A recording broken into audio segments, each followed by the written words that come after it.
Right. So when they locked up, they probably expected, okay, cool. If you didn't do this, you gonna tell us who did. If you don't tell us who did, then we gonna lock you up. Well, I'm forced. In my situation, you know what I'm saying, we actually knew who did it. You know Right. what I'm saying? But I ain't no snitch. So I had to sit there. Come on, gang. You took all that time and you didn't do it and you knew who did it? Yeah. Come on, gang. I'm just saying you didn't do it and you knew who did it and you got life without the possibility of parole. What else was I supposed to do? Like, I believe in this shit. The streets unplugged. You know we gotta plug the streets in, because the streets ain't been plugged in a while. I swear to God, my mama. Yo, the streets unplugged. You know we gotta plug the streets in, because the streets ain't been plugged in a while. I swear to God, my mama, stop playing with me. And today, we got the biggest in the building. I swear to God, mama. Gumby. Stop playing with me. Listen, I feel some kind of way already, right? Because like, you came in here, right? Treated me just like Adam 22. You took my seat. I'm saying you took my seat. I mean, so we got a lot to talk about. You know what I'm saying? See, this is the whole point of me being over here, because we got questions for y'all now. You know what I'm saying? Come on, gangster. We got questions for y'all now. You know what I'm saying? There's a lot of different people want to know a lot of different things about you, bro. Like all the symbolism that you know, all of that. You know what I'm saying? Everybody think it's voodoo. They don't think it's real. We want to know what it is. Right. Listen, we gonna get into that, right? But before we get into that, right, a lot of people on here, you famous, a lot of people know you in California through the penitentiary and stuff like that, right? But probably people on my platform don't know who you is, right? So just for my viewers that don't probably know who you is, just explain to them who Gumby is. Man, I'm Gumby though, on Hoover though, gang. Man, I'm saying I grew up in LA. I'm saying you already know what gang I'm from. I'm saying my story is basically, you know, saying I went to jail when I was 18 years old for I never committed. Right. I'm saying while I was in jail, I ended up having an altercation where I had to defend myself, and I killed somebody. The Yeah. You somebody in jail? Yeah, in jail, bro. Yeah, gang, in jail. I mean, you know what I'm saying? Like I said, you know what I'm saying, it is what it is. I did 10 years of solitary confinement, you know what I'm saying, to the Innocence Project. My lawyers found out that I wasn't the one who killed the first dude. Oh, okay. So you somebody, and then they found out you ain't killed the first dude. Only after I killed the first dude. How that work? Man, I mean, the law. You know what I mean? So you got out of jail for murder? I don't know. No, it didn't exactly happen like that. What happens is that I was already wrongly convicted. Right. So I had to have a motion, what's called a motion to strike the prior. And in the motion to strike the prior is basically telling the courts that I really didn't have nothing to do with the first one. Right. So in doing that, my attorneys were successful in basically telling the judge that, look, all this is fabricated. Right. So while I was in the hole fighting the death penalty, I'm saying I was exonerated for the original that I came to prison for. Right. But I was still in the hole for murder. Right. On you caught in prison. So how did that current take? I can't even speak. Right. You got me always up because you just said to fuck me up. You somebody in jail. How and why did you somebody in jail?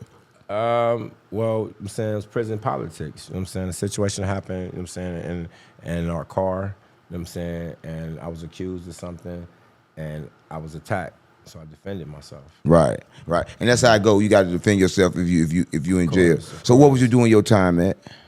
I started off in Delano. I started off in Delano reception. I'm saying I opened up High Desert State Prison. I went to from there I went to Tehachapi, and then I went to Calipat. Right. And how old was you? 18? I was 18 when I went to county jail. Right. 35 when I got out. The fuck? No, so you got how much time did you get at the age of 18? I had 150 years plus life without the possibility of parole. Come on, guy, how you do that? I mean, I would listen. I don't know. I probably would have myself at that time. Nah, you would. Yeah. Come on, gang, that's a whole lot of time at 18. Yeah, but I mean, how do you get through something like that? You know, a lot of it came from, you know what I'm saying, my family support. You know what I'm saying, my mom and my sisters. You know what I'm saying, what's up, y'all? Gang shit. You know what I mean? My mom was a real low. You know what I'm saying? So, you know what I'm saying, when I was early on, she explained to me, like, look, and so I'm doing everything I could do for you, you know what I'm saying, but you steady up. If you want to be a gangbanger, that's what you want to be. Right. I told her, yeah, that's what I wanted to be. She said, so I'm going to ride it out with you. So you can't be no bitch. Ain't no running, ain't no telling, ain't no none of that. Your mama said that? My mama. You asked me how I got through prison by listening to what my mama said. My mama said, boy, mind your business. Right. She said, don't nobody want to be around no tattletale. Stop telling on people. She said, if somebody hit you, you hit them back. And if you can't whoop them, you pick something up. Yeah, you got to pick something up. Gangs. And you fought, and you did that where you picked something up, all right? I mean, see, that's how you play in prison. Like everybody, you know what I'm saying? I'm listening to the county jail fights and all that shit. That shit's cool. You know what I'm saying? But kids fight grown men, bro. Yeah. That's how the shit go. Right. So you put somebody in jail, you did 10 years in the hole after that? Solitary confinement. And like, why did you got to go to the hole after you killed somebody? Well, when they won't keep you in general population if you have an active case, and I was fighting the death penalty. Right. So I had to sit there until my case was over with. So you fought that for 10 years? God is great. 10 years. So did you get any time for that? Well, yeah, I did the time in the hole. What ended up happening is, like I said before, I did the motion to strike the prior. You know what I'm saying? And it's crazy because we did a situation to where, you know what I'm saying, they didn't have any case law, any criminal case law to get me out of prison. I had exhausted all my remedies, all my appeals were over with. So I was literally just sitting there. So what we did is one of our law students from the California Innocence Project, which is, she's an attorney, excuse me, she's not an attorney, she's a judge now in San Diego. The lovely Miss Judge, I guess, yeah, we call her a judge, Your Honor, Alyssa Burical, you know what I'm saying? She was a law student at the time, and she basically said, look, we can't find nothing criminal to get you out. So the only thing that's closest to your case is what's called collateral estoppel. And that basically means that all the courts have to have the same ruling. One court can't have one me guilty and the other one have me innocent. So right. That's basically what the law says, and it's just basically explaining to the courts that I had to go back to court. So, you know what I'm saying, after everything boiled down to it, they dismissed the original murder charge. You know what I'm saying? Wow. But it had never been done before. Like, we had crossed over from criminal law to civil law. Right. You can't do that. Like, criminal law means you're going to jail. Civil law means like it's for an injunction or you're suing somebody for some money. They don't mix. The two laws don't mix. I mean, that's crazy. So you went to jail for something you didn't do. How does that work? How can they take you to jail for something you didn't do? Man, I mean, you in LA. What do you mean? You in LA? I mean, like this is on the norm. Like, I'm just a case that you know what I'm saying, they fucked up and God blessed me to come home. You know what I mean? But you know what I'm saying, the police, you know what I'm saying, anytime you're dealing with a police agency, you're dealing with corruption because you're dealing with human beings. Right. You know what I mean? We don't know their backgrounds. Everybody has prejudices. You know what I'm saying? So it's easy. You know what I'm saying? Right. So when they locked up, they probably expect, okay, cool. If you didn't do this, you're going to tell us who did. If you don't tell us who did, then we're going to lock you up. Well, I'm forced. In my situation, you know what I'm saying, we actually knew who did it. You know right. What I'm saying? But I ain't no snitch. So I had to sit there. Come on, gang. You took all that time and you didn't do it and you knew who did it? Yeah. Come on, gang. I'm just saying you didn't do it and you knew who did it, and you got life without the possibility of parole. What else was I supposed to do? Like, I believe in this shit.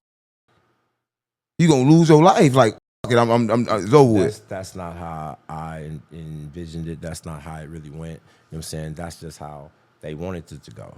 I mean, right. You know what I'm saying? But like I said before, it's about faith. You know what I'm saying? I didn't believe that my creator was gonna let me sit there and rot for something he know I didn't do. So all I had to do was just keep the faith. I never said if I go home. I always planned when I go home. Right. When I get out. You saying when I get out with all that time? Yeah. In our documentary, you're gonna see they're gonna be COs is gonna come and explain to you exactly. I'm saying I always had faith because I didn't have anything else. Everybody else wanted me dead except for my mom and my two sisters. You know what I mean? Right. The gang was having friction because of the situation. The COs, you automatically against them. White boys and Mexicans, you know, those are, you know what I'm saying, supposed to be the enemies, you know what I'm saying? So, you know what I mean? It was just me. And right. what I believed in. Right. That's why I keep trying to explain to everybody, your mind is so powerful. You know what I'm saying? Cat Williams, you know what I'm saying, he got a joke to say he lied to himself every day. And I did. I had to. You lied to yourself, told yourself you was getting out. Going home in the morning. All I gotta do is make it through this day. You said you was going, come on, gang, you want to tell yourself you was going home in the morning? Every day. Every day? And I prepared for it. Every night. You prepared for going home? Yes. I had to have a release date even if I gave it to myself. So I might as well make it tomorrow. Right. So what was the reason that oh, you the light, okay, go and get fried. You ain't getting fried. You ain't getting fried. You ain't getting fried, you ain't gonna hit the black. Right? Listen, so I'm trying to figure out, right? So what was your mindset at right after this bite and who did you kill? Well, the person that I killed was a high-ranking member of our community. You know You know what I mean? Of your community? Yeah, from Holy How that Street. work? You can't really do that, can you? Well, I mean, you can't. I mean, you can't really do it. But in defense of my life, I had to do what I had to do. You know what I'm saying, like anybody else would have done. You know what I'm saying? There was a lot of politics right now. You know what I'm saying? I'm pretty sure somebody gonna have something to say about something I said. You know what I mean? Because this was like a beloved member of our community, and like it was never no gay shit going on with him. If you from a community which is a gang, you know what I'm saying? The community is everybody together. You know what I'm saying? In the community, you have people that don't even gang there, but they lived in this community for so ever. This is what they represent. Like they already went to the same schools, but also you have a military branch. This is the gang members, okay? Well, in that gang, they have rules, and you can't another gang member of your gang. You can't do that. Just can't do that. That's not even politics. You can't do that. No matter how big, how tough you are, none of that shit is gonna go. Nobody's bigger than the gang. Because if he can rape him, he can rape him, he can rape him. It never would happen. I mean, it never would happen. So when people were talking about my situation and they talking about, oh, the homie's supposed to did this, that, and the other, that's not true. None of that was true. This is strictly gang politics. Strictly gang politics, and when you hit him with gang politics, no other. But the thing is, you a member that where you from, so didn't your gang come against you, or no? Yeah, a few times. You have said there was a war on the street between my particular clique and theirs, had shootouts, all type of stuff. Right, it went real deep. Yeah. How did it get resolved? Right now, I see you got all your flags, so you ain't dropped none of them. I'm just keeping it real. You ain't dropped no flag. Okay. I mean, you know, it got resolved by the higher ups. You know what I'm saying? Our community is one that's based on what's right is right and what's wrong is wrong. And like I keep telling everybody, a lie is always first. So it just took some time for everybody to sit down, you know what I'm saying, and get out their emotions, you know what I'm saying, and decide what was right. Right. It was just my job to stay down until that happened. Right. You know what I'm saying? Most people, they give up before, you know what I'm saying, they win or they, you know what I'm saying, overcome what they need to overcome. Right. I don't think most people could have did that, right? Do you think like what you did is like the norm? Because I know people go to jail for stuff that they do or stuff they did with other people and they don't tell. They hold they solid. But you went to jail for something you did not do and got a life. Do you think that's something anybody else would have did, or is it something like only for Gumby to do? No, I mean, this is how we were raised in our communities. You know what I mean? Like literally, like we got I'm saying, like we got older homies who, you know what I'm saying, believe in this script just as hard as I do. You know what I'm Right. saying? So I'm following behind their lead. You know what I'm saying? We warriors. You know what I'm saying? We don't never say die. Right. And never snitch neither. No, of course not. Yeah, I can see that. Never snitch neither. The thing about it is the thing about it is that when you snitch or when you give information that you're not supposed to give information to and about other people, like you take a piece of your soul out. You know what I'm Right. saying? Just think about it. If anybody that's religious, you know what I'm saying, Judas told on Jesus. You know what I'm saying? Then he couldn't live with himself, so he killed himself. You know what I mean? Just think about it. You know what I'm saying? It takes a lot. You know what I'm saying? Just like these dudes who turn gay in prison. You know what I'm saying? You know what I'm saying? It takes a lot for somebody to give up the fight. You know what I mean? Right. It takes a lot for somebody to say, okay, I would rather let this man abuse me than to fight for my life. Right. You know what I'm saying? A lot of people, they say, oh, if this happened, I'm going to do this. If this happened, I'm going to do that. But when it comes down to it, you can talk yourself out of anything. And they don't do shit. They don't do nothing. Listen, that's crazy, right? Because like what I'm basically hearing, and I don't want to really put it out there like that, but I'm put it out there like that. You went to jail for something you didn't do. You stuck to your guns. You killed somebody in jail. They tried to kill you, and then you got out. God is great, ain't he? The Grove God don't even play like that. No, I guess don't nobody play like that because you held on your word. I'm saying if you're watching this, let me say this, right? Listen, snitching is against the law, right? And I don't think nobody should snitch, right? But what Gumby just did is like kind of like the impossible to even think about. Because I don't think nobody would have took life without parole for something they didn't do. They gave it to me. I mean, you accepted it when you didn't tell. Well, I mean, no, that's not true. I just didn't believe that I had to tell on. I had to do the police job. See, we play cops and robbers. The police supposed to catch you for what you're supposed to do, and I didn't do it. You know what I'm saying? So the whole thing about it was this situation happened the way it did because, you know what I'm saying, this is back, I'm saying, in 94. You know what I'm saying? OJ was in jail. I seen his big head ass, that head about that big. The fuck? I got a big ass head. But, you know what I'm saying, at that time, they called themselves cleaning up crime, you know what I'm saying, along the Figueroa corridor. You know, and the detective who cased that picked up our case, she was a black detective named Marcella Wynn. Right. And she was, this was her first case. You know what I'm saying? And what ended up happening is they had a reporter along. Right. And this reporter, his name is Miles Corwin. Okay, Miles Corwin went on to write a book called The Season. It was a summer inside South Bureau homicide. Right. Okay, he went on to do a LA Times article about it. You know what I'm saying? It's called on 49th Street. He went on to sell the rights to that to A&E. That's what's called now the First 48. They did that with my case. I was the first case they did it with. Stop playing with me. It's called on 49th Street. This is why they don't do it in California right now, because in that article he wrote that the police was withholding evidence from us. Like there were bullets from the crime scene that they gave to the reporter as souvenirs on my case. Like, so, you know what I'm saying? The Innocence Project and my other attorney, Eduardo Rivera, you know what I'm saying, they did a great job. You know what I'm saying? It took 10 years, but, man, God is great. Well, it's 10 years out of life, that ain't bad. I'm just keeping it real, right? You had life, so 10 years out of life, not bad at all. Not bad. Right. You know? You win at 18, came out at 35, you said? 35. Now, that's a long stretch, right? So how was it when you came back home on the streets? I mean, I know you were kind of like off the rocker. Man, that was scary. Imagine. I mean, I did 10 years in solitary confinement. That's in the hole. That's not the shoe. That's like did 10 years in the bathroom, and then they just let me go to the streets. Right. So you have no contact with like people? I didn't have any human contact for 10 years. Come on, gang, stop playing with me. Gang. No contact for 10 years? Well, I mean, I had visits behind and go. No physical contact. None. No. So you ain't get to go to rec or yard with nobody, none of that? No, of course not. Don't they got to take you outside like for? Well, yeah, they put you in the dog cages. The dog cages look just like if you've been to the dog pound before. They got the different kennels for different dogs. Right. Each You going one by yourself? each cell has their own kennel to go to. For 10 years? For 10 years. That got to be bad on the mental. Like, what was your mental space like? Well, I did a lot of reading, you know what I'm saying, exercising, you know what I'm saying. I wouldn't have did shit. I wouldn't exercise. I wouldn't do shit. Yeah, you would have, you know what I'm saying. I got life out the possibility of parole. I won't for something I didn't but do.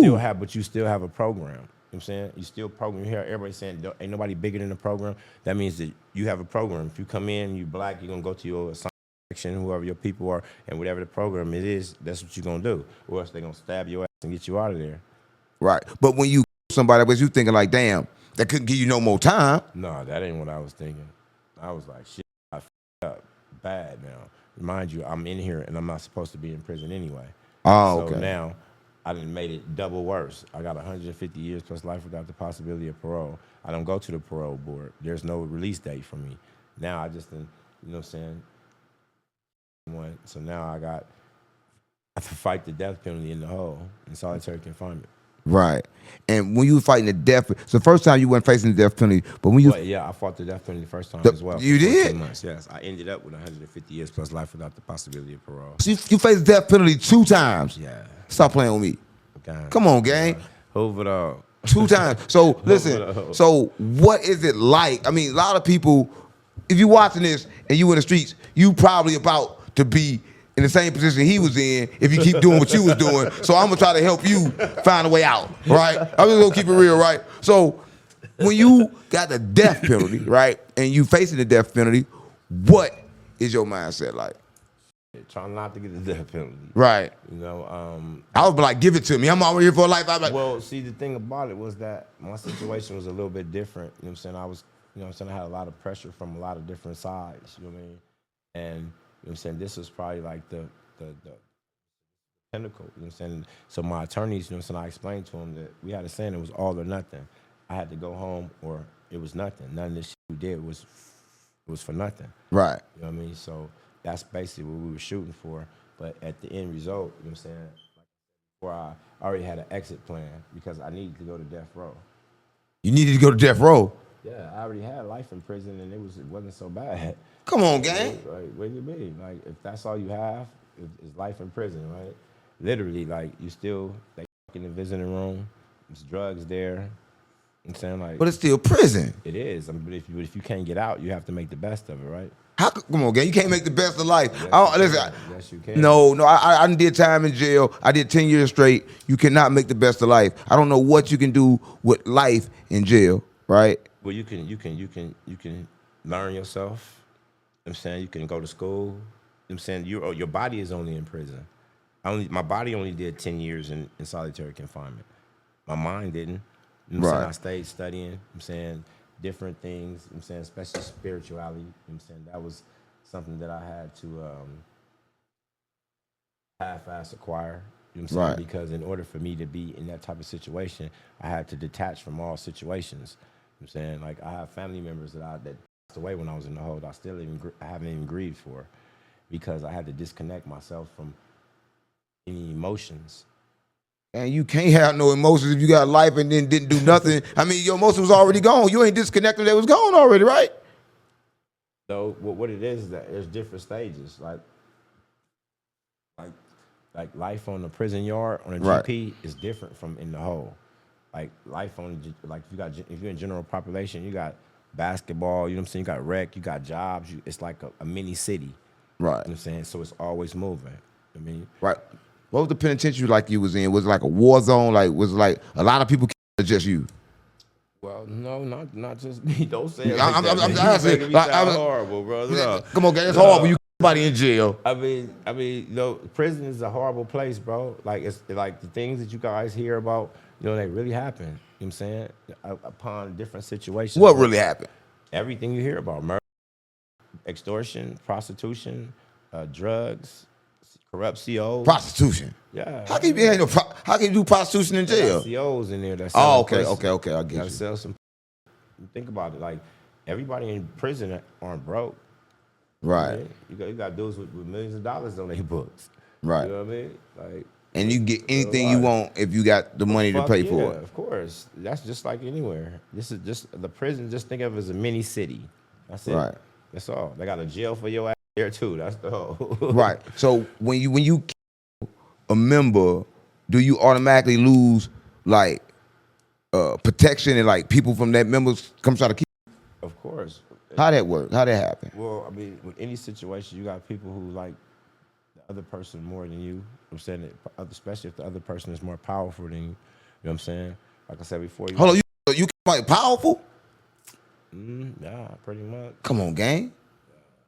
I mean, you know, situations happen that arise, and sometimes you have to do what you have to do. And I'm saying that's just what it is. You know what I'm saying? The person who passed away, I'm saying a lot of people have a lot of different rumors about him. I'm saying he did this, he did that, but at the same time, he was one of my mentors. You know what I mean? He was one of the people who helped me. You know what I'm saying? Like I keep telling you. Hold on. What, you knew him? This was my big homie. Come on, gang. God is great though. So friction, you had to kill somebody you actually knew. So that kind of like, did that bother you like somebody you actually knew? Oh, of course it did. You know what I'm saying? Because it affected my community and it affected everybody around me. Like my community basically fell in disarray at that time. You know what I'm saying? Like the older homies had to, you know what I'm saying, sit down and figure the whole situation out. You know what I mean? So in the meantime, you know what I'm saying, I'm there and I'm in limbo. I don't know what's going on. You know what I'm saying? I'm fighting the death penalty. You know what I'm saying? My whole community mad at me. You know what I'm saying? I can't trust nobody but me. Right. So how that work? If your whole community mad at you, what did they ever try to come to kill you? I had 3 attempts on my life. Come on, gang. Tell me about that. I'd rather not. You'd rather not. 3 attempts though. 3 attempts, but I guess they didn't do it though, and you'd rather not talk about it. Nah, we ain't. That's a good Maybe thing. another time. Maybe another time, right? Yeah. Okay, cool. So you fast forward, you get out. What's your first day out like? Ooh, Well, I had a couple of mishaps before I even got out. You know what I'm saying? Once I had won my motion to strike the prior, I had a release date of April 6th. So April 6th come, they get me halfway to the drop-off point, and they take me back to prison. What? After I paroled already. What did they take back to prison for? The warden said that there was a disturbance in the little town, I believe Calexico, where we were supposed to get dropped off at. He said it was a disturbance, and I couldn't go. But the disturbance was the California Innocence Project, CNN, and all the other news people that were there to greet me when I was getting released. Oh, they wanted to talk to you. Yeah, so the warden spoiled that. You know what I'm saying? So he put me back in prison for a whole another month. Senator Lowe, you know what I'm saying, she come and get me out of prison on a Sunday. Right. That was shit. I've been in the hole for 10 years. That's crazy. So my first day was scary as fuck. Right. I can remember we went to IHOP. That was the first place I ate at IHOP. You know, and I was sitting looking at the menu. You know what I'm saying? Everybody had already ordered. But I was just sitting looking at the menu, and you know what I'm saying, it was my turn to order. And I'm just looking, and my attorney, you know what I'm saying, her name is Sarah Bear. Right. She just grabbed the menu, and she was like, okay, well, he won't whoop what she ordered for me. You know what I'm saying? It wasn't that I couldn't read the menu. I was stuck on the syrup. Huh? They had like 15 different syrups. Come on, guys. So I was fucked up just off of that. Off the syrup? Yeah, like that's not prison. Like, mind you, if that's just an hour ago, I was about to make a sandwich with some chips. Now I'm out and I'm free. Like, you know, so I had to get used to people walking behind me or close to me or anything like that. You know what I mean? It just was a whole experience. You know, like, how do you go from one extreme to the next? Right. So before you get out, do everything get resolved with the community, or when you get out, do you have these same attempts on your life? Well, it was a work in progress. You know what I mean? So it was the same when you got out. much. Yeah. So how you get past that? Then explain about that. How that go? Well, see, this is what happened. Like I tell you, my community, we believe in right is right and wrong is wrong. And you have to put your, first of all, if you're in prison, you know what I'm saying, the first thing you have to do is put your feelings aside, because you might have to stab your brother, your cousin. You might have to do whatever your community needs done. Right. So in doing that, sometimes it takes a little bit longer. You know what I'm saying? So, you know what I'm saying, our elders had to sit down and had to see who was right and who was wrong. You know what I'm saying? But how can they figure that out if, like, he dead? Who gonna tell them? There's people who were there. Okay. I mean, it wasn't like we were isolated or anything like that. This happened on a yard full of people. You know what I mean? So they had to figure out, you know what I'm saying, who was in the right and who was in the wrong. And when they figured out you was in the right, everything just... Well, just because I was in the right don't mean everything went away. You know what I'm saying? Like I said before, you still have people who really had love for this man. You know what I'm saying? He was great. He was a great one of our great warriors. You know what I mean? Right. So, you know what I mean? Like, it is what it is. I mean, it's kind of crazy. You them, but you still giving them utmost respect. It's Like something I like you said really before, didn't want I to keep do it, like you telling probably had to do it. I keep telling you, I'm status quo for survival. Bro, I went to prison innocent. So I'm sitting here looking at everybody in prison, and I'm thinking like, damn, I'm not like these. This here for 8 people. This here for raping 12. You know what I'm saying? It just was a situation to where, you know what I'm saying, I didn't really know how to act. I couldn't act like they acted because I felt that I'm really here for something I didn't do. Right. So when I had to do anything I had to do, I had to make sure that it was what it was supposed to be. You know what I mean? I like if it was a situation where we had to get somebody off the yard, I had to make sure that I got away with it, or it was a situation to where I was aiding somebody, you know what I'm saying, taking a knife and going in the building with it, or a situation like that. But I always had to play a position. Right. You know what I'm saying? Because this is what my community expected of me. Right. And even though you somebody from the community still expected you to be part of the community. Of course. Of course. You don't get away like that. So you don't get away like that? No, you don't get away like that. I mean, that's kind of weird, though, because they still going to try to kill you, but they want you to be part of the community still, I guess, until they kill you. I don't know. I'm trying to figure this out. I'm confused, gang. Well, it's not so much as I'm just trying to figure it out. No, I'm just trying to figure it out. He's funny. But what it is that, like, okay, say for instance, if there's an issue. Right. And you have to go to court. Right. Okay, so now people that will say, okay, well, he did A, B. Right. And there's other people that say, hold up, he did A, B, and C because X, Y, Z happened. You know what I'm saying? Right. So the community, which are the elders, you know what I'm saying, they'll be able to say, well, the big homies, they'll be able to say, okay, well, he's wrong, he's right. You know what I'm saying, through the whole situation. And we entrust in them that the slogan that we saying is right and wrong is wrong. You know what I'm saying, that they going to abide by that. Right. You know what I'm saying? So you just got to wait till all that roll over, but at the same time, stay ready to kill anything that come up to you. Of course. Right. That's a really troubling situation, right? So you have to kill somebody and then have to protect your life for somebody that you had to keep from your own community. That's kind of like crazy, right? No, I'm just kind of crazy. Well, it's gang life, bro. I mean, everybody think it's crazy, but it's second nature to us. Right. Like, it's second nature. You know what I'm saying? Speaking of gang life, right? We're gonna go back before jail. What got you into the gang life? Well, I mean, my family, you know what I'm saying, we moved out here from Louisiana. Right. And I'm saying I had an older brother, you know what I'm saying, that was killed, you know what I'm saying, gang violence, you know what I'm saying. So we moved out here, you know what I'm saying. We was from the country, you know what I'm saying, so we didn't know anything about, you know what I'm saying, any gangs. We from Louisiana, you know what I'm saying. Oh, your brother got killed in gang violence? Out here. And then you joined the gang? Of course. That worked. Yeah, like, I mean, he got killed. I understand that. So most people got killed, you won't even join the gang. Well, at the time I was, you know what I mean, I was 10 years old, so I was very angry. You know what I'm saying? I didn't understand. You know what I'm saying? I didn't even understand about death. I'm 10. What do you Right. mean? So I was angry. So and at the time, you know, since the 80s, we didn't have any type of therapy. You know what I'm saying? Each and one of my family members were left to deal with the situation on their own. Right. So with me, what I did is I just turned to the streets. Right. And how's it like for a kid turning to the streets? Did you automatically get accepted by like everybody else, or was like, no, you can't do this, don't do that, don't do Yeah, this? you know what I'm saying? We got different sides to our community. Who said and who said like on our side, like they wasn't having it. Because my mom pull up in that Cadillac and she gonna cuss everybody out. She Right. gonna be tripping. You know what I mean? So I couldn't really hang out on our side, so I had to go to the Figueroa side and hang out. Figueroa. Figueroa. Right. Speaking of Figueroa, right? Figueroa, I'm keeping Figueroa. They just went down on a big indictment, right? All the Hoovers went down a big indictment over duck and over prostitution ring, right? And Trump said that he now is basically at war with all the Hoovers about this. Whoa. That's what he said. I swear to God, mama. I can show you. With Trump? Yeah, Hold y'all on. people with Trump. Wait a minute, Trump, man. Wait a minute. I was one of your supporters. Hold on, man. Yeah, Chill out. he said he want the end of that, and he's coming in for all of them to stop it, right? I'm coming in for all of them to stop. First off, let me back up. Let me back you up a little bit. Okay. First off, we have a situation here where, you know what I'm saying, I have a few people from that community, and as a matter of fact, I know everybody on that list personally, including Lady Duck, Right. Hoover. And my position with that situation is they're innocent until proven guilty. That's what they say they did. Ain't nobody found guilty.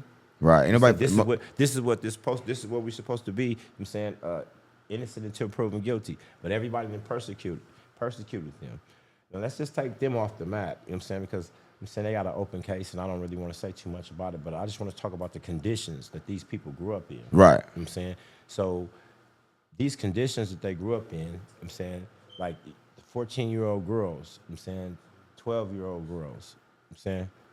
I got a few different people in my community that are bona fide pimps. Right. And they spend more money chasing these little off the blade. Right. So I'm saying the conditions, it's not so much as about, and it is because that's frowned upon, you know what I'm saying? I have a 13-year-old daughter, so this Right. is kind of close to my heart, you know what I'm saying? Because like I said, I know these people. These people are calling all these bad names and this, that, and the other, you know what I'm saying? And you know what I'm saying? We don't condone any type of child pornography or any type of that situation. Those are individual choices. Right. I mean, so, but at the same time, sometimes those choices are already made for them. Those little girls, the little girls that are supposed to be getting pimped and all these drugs, and drugged and all these different things, you have to understand what drove those girls to be in that situation. Right. What household would let their child go out and do things like this at 12 or 13? Right. There has to be something wrong with that household for these little children 100%. to be out here able to even be pimped.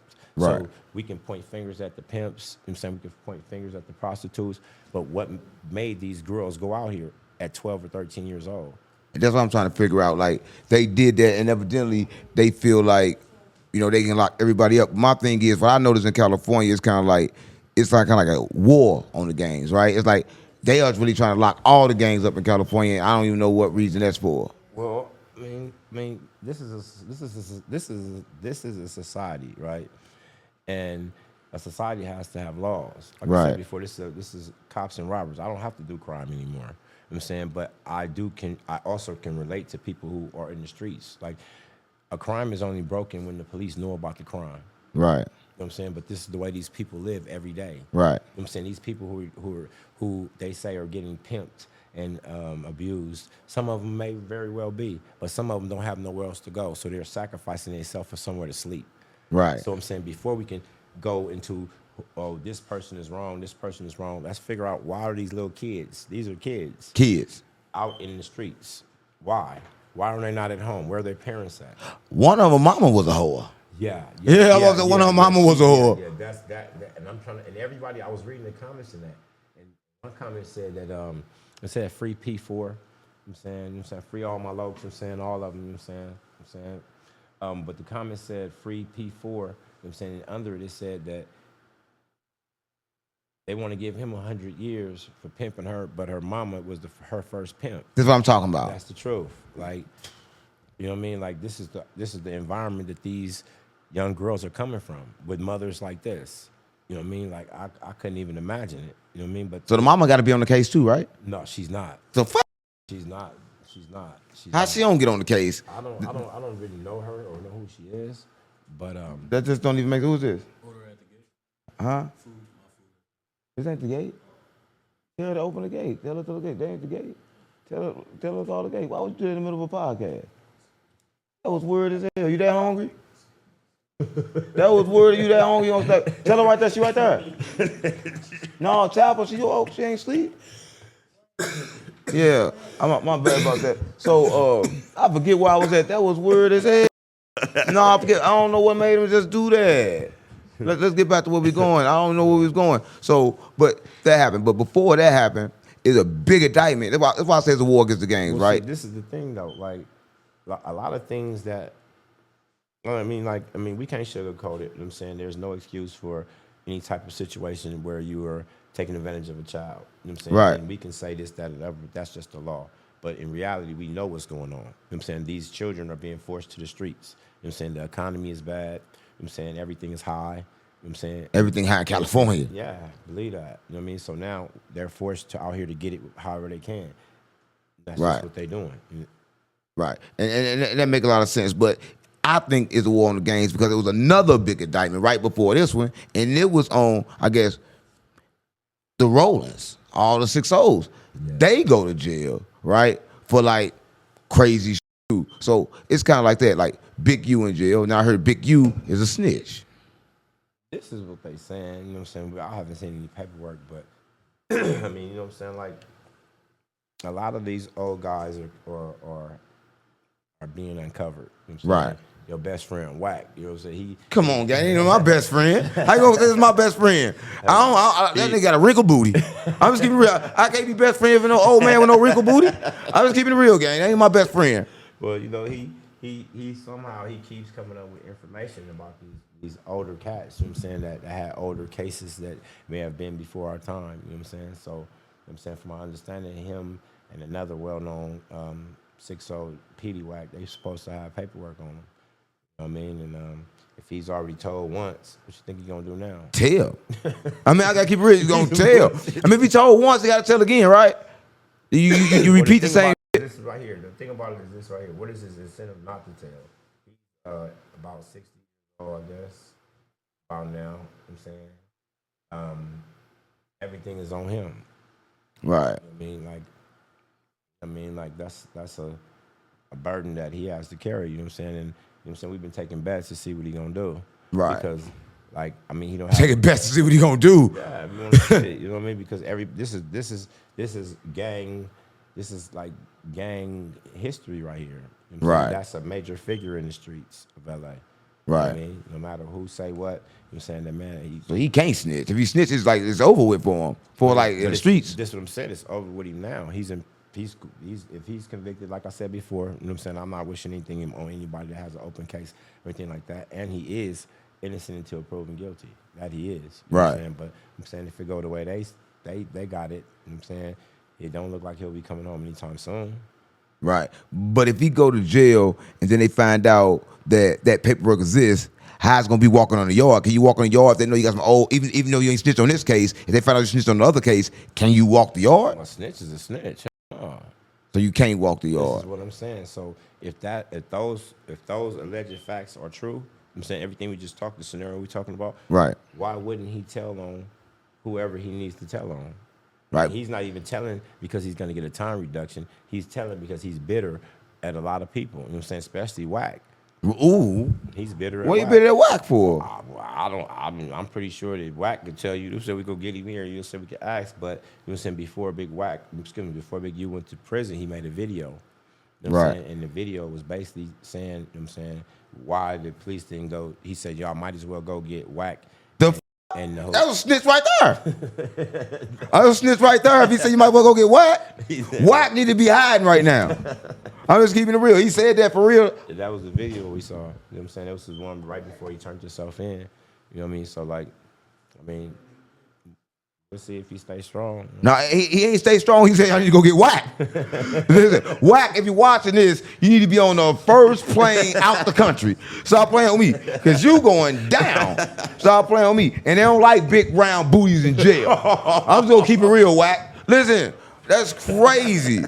How can you hang with somebody like that? Right, and that's crazy. Just to talk about this, right? And I want to talk about this. I know it's probably a sensitive situation though, but where I come from St. Louis, right? And Hoovers and all the Crips get along, right? It's really like no separation between the sets of Crips, right? But in California, I know there's a separation between the Rollins and the Hoovers. How does that start? Man, that started the original beef between the Hoovers and the Six O's actually came from the A-Tray gangsters. You know what I'm saying? The A-Tray gangsters actually had an issue with the Six O's first. You know what I'm saying? In my community, you know what I'm saying, decided to back the A-Tray gangsters. But at the same time, the Six O's, right? Right. Before any of that happened, had a good relationship with the Five Deuce Hoovers through the Broadways. So our homies already was mingling with them. Right. You know what I'm saying? So our community decided to take their side.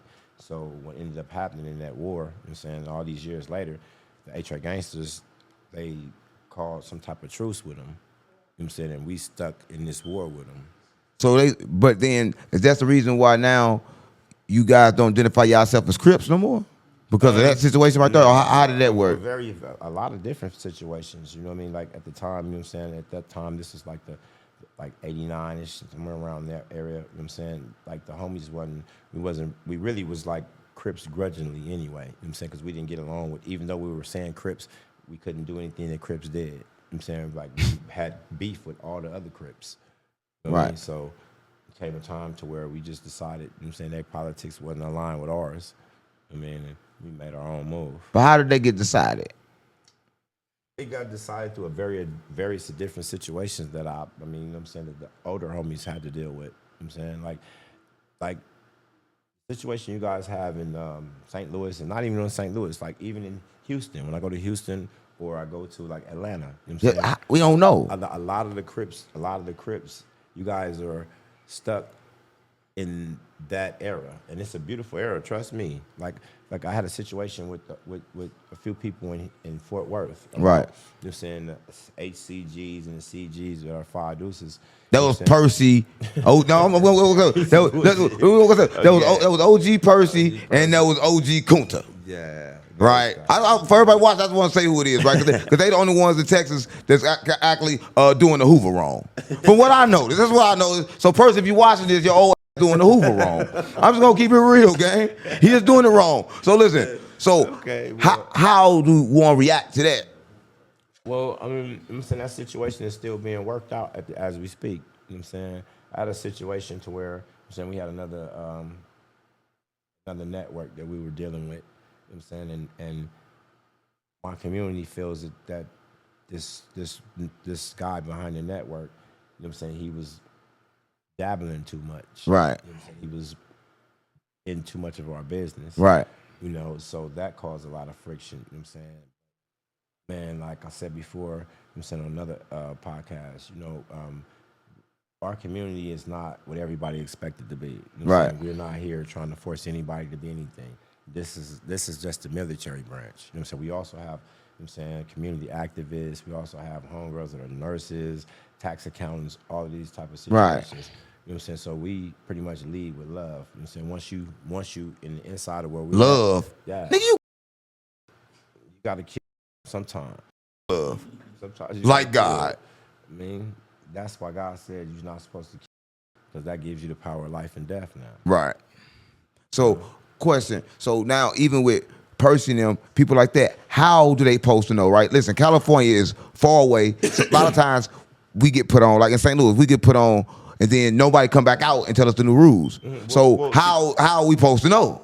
Well, in California, like y'all pressed, even though we ain't supposed to know. See, this is what it is. See, a lot of times, you know what I'm saying, different gangs are spread through, you know what I'm saying, different outlets, media, people coming to visit from out of town, this type of situation. Right. But if I say I'm from Hoover, right, you know what I'm saying, I'm from any other state, it's my obligation to learn everything I can about because I'm saying I'm gonna die for this. Right, but how you gonna know if again you in California and they in Texas? Well, these days they got the internet.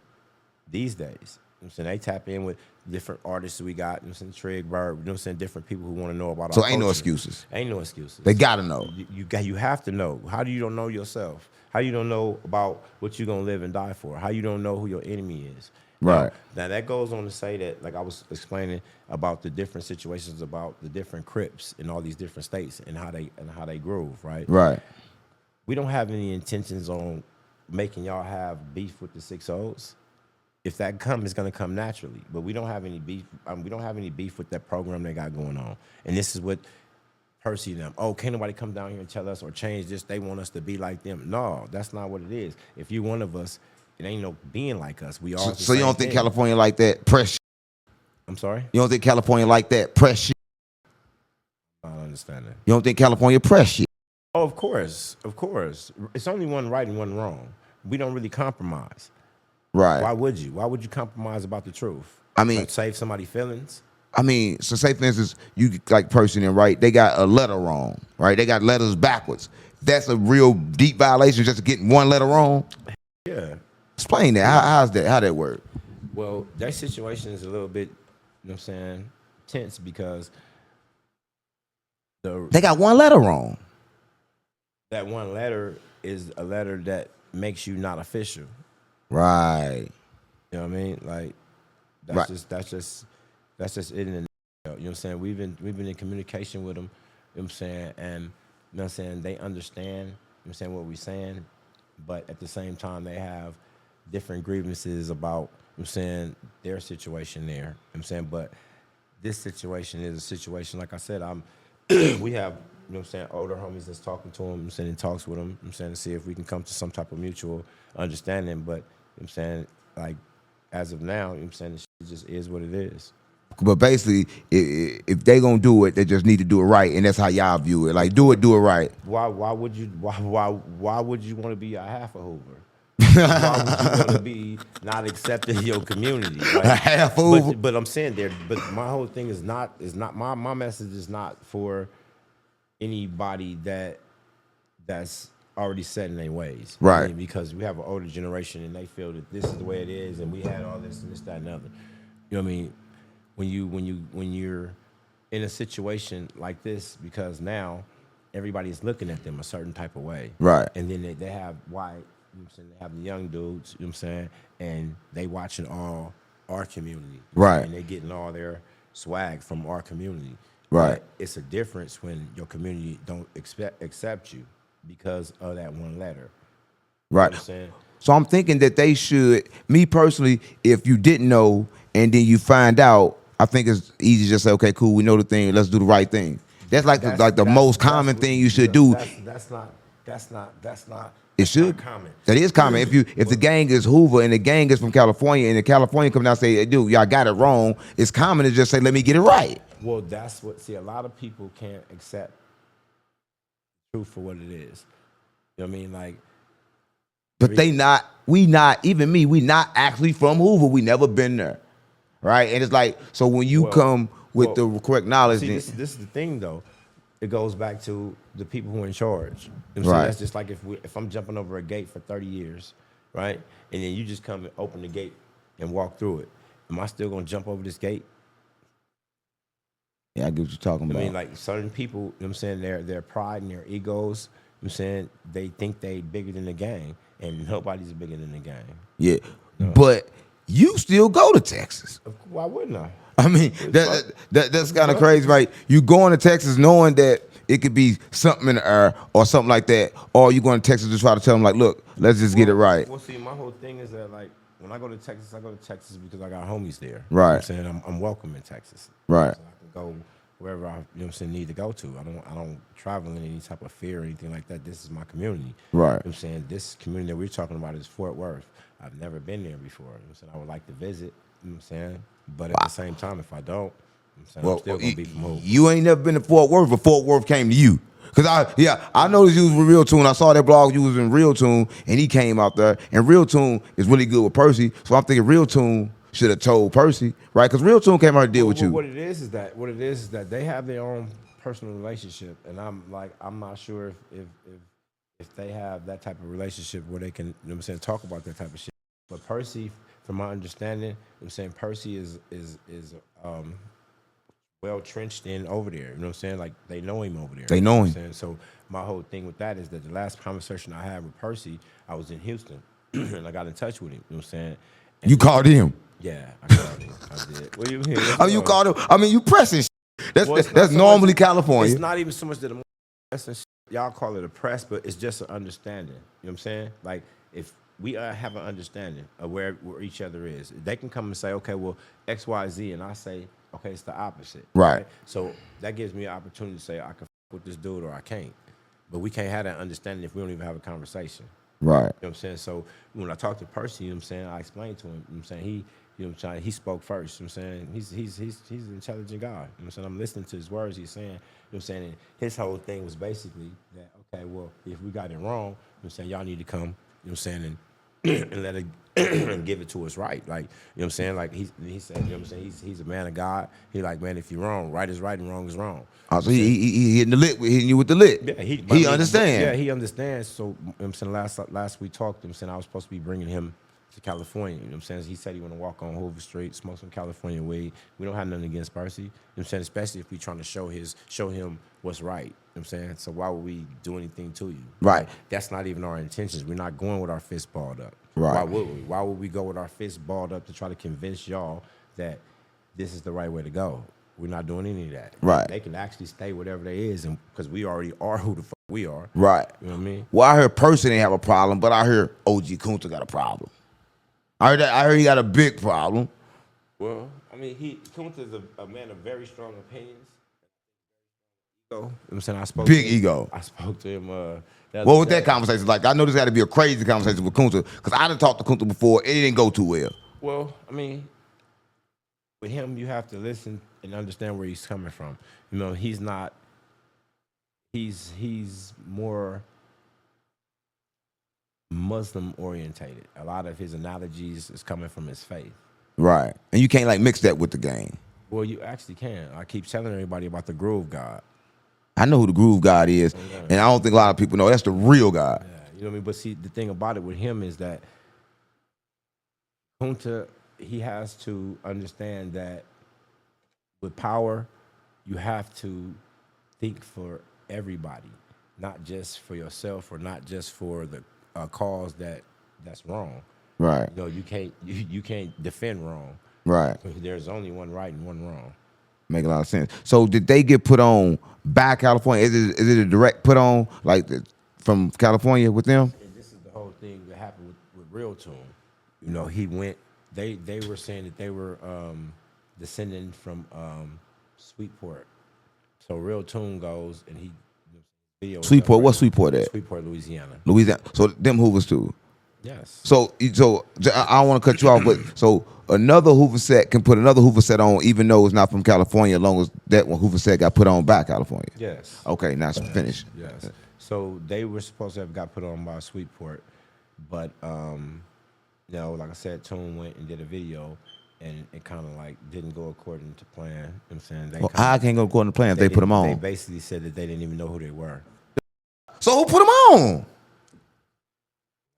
We figuring it all out now. You know what I'm saying? Colors. I'm saying movie Colors had to put them on. Listen, I told my mama, if you watching this, if you colors.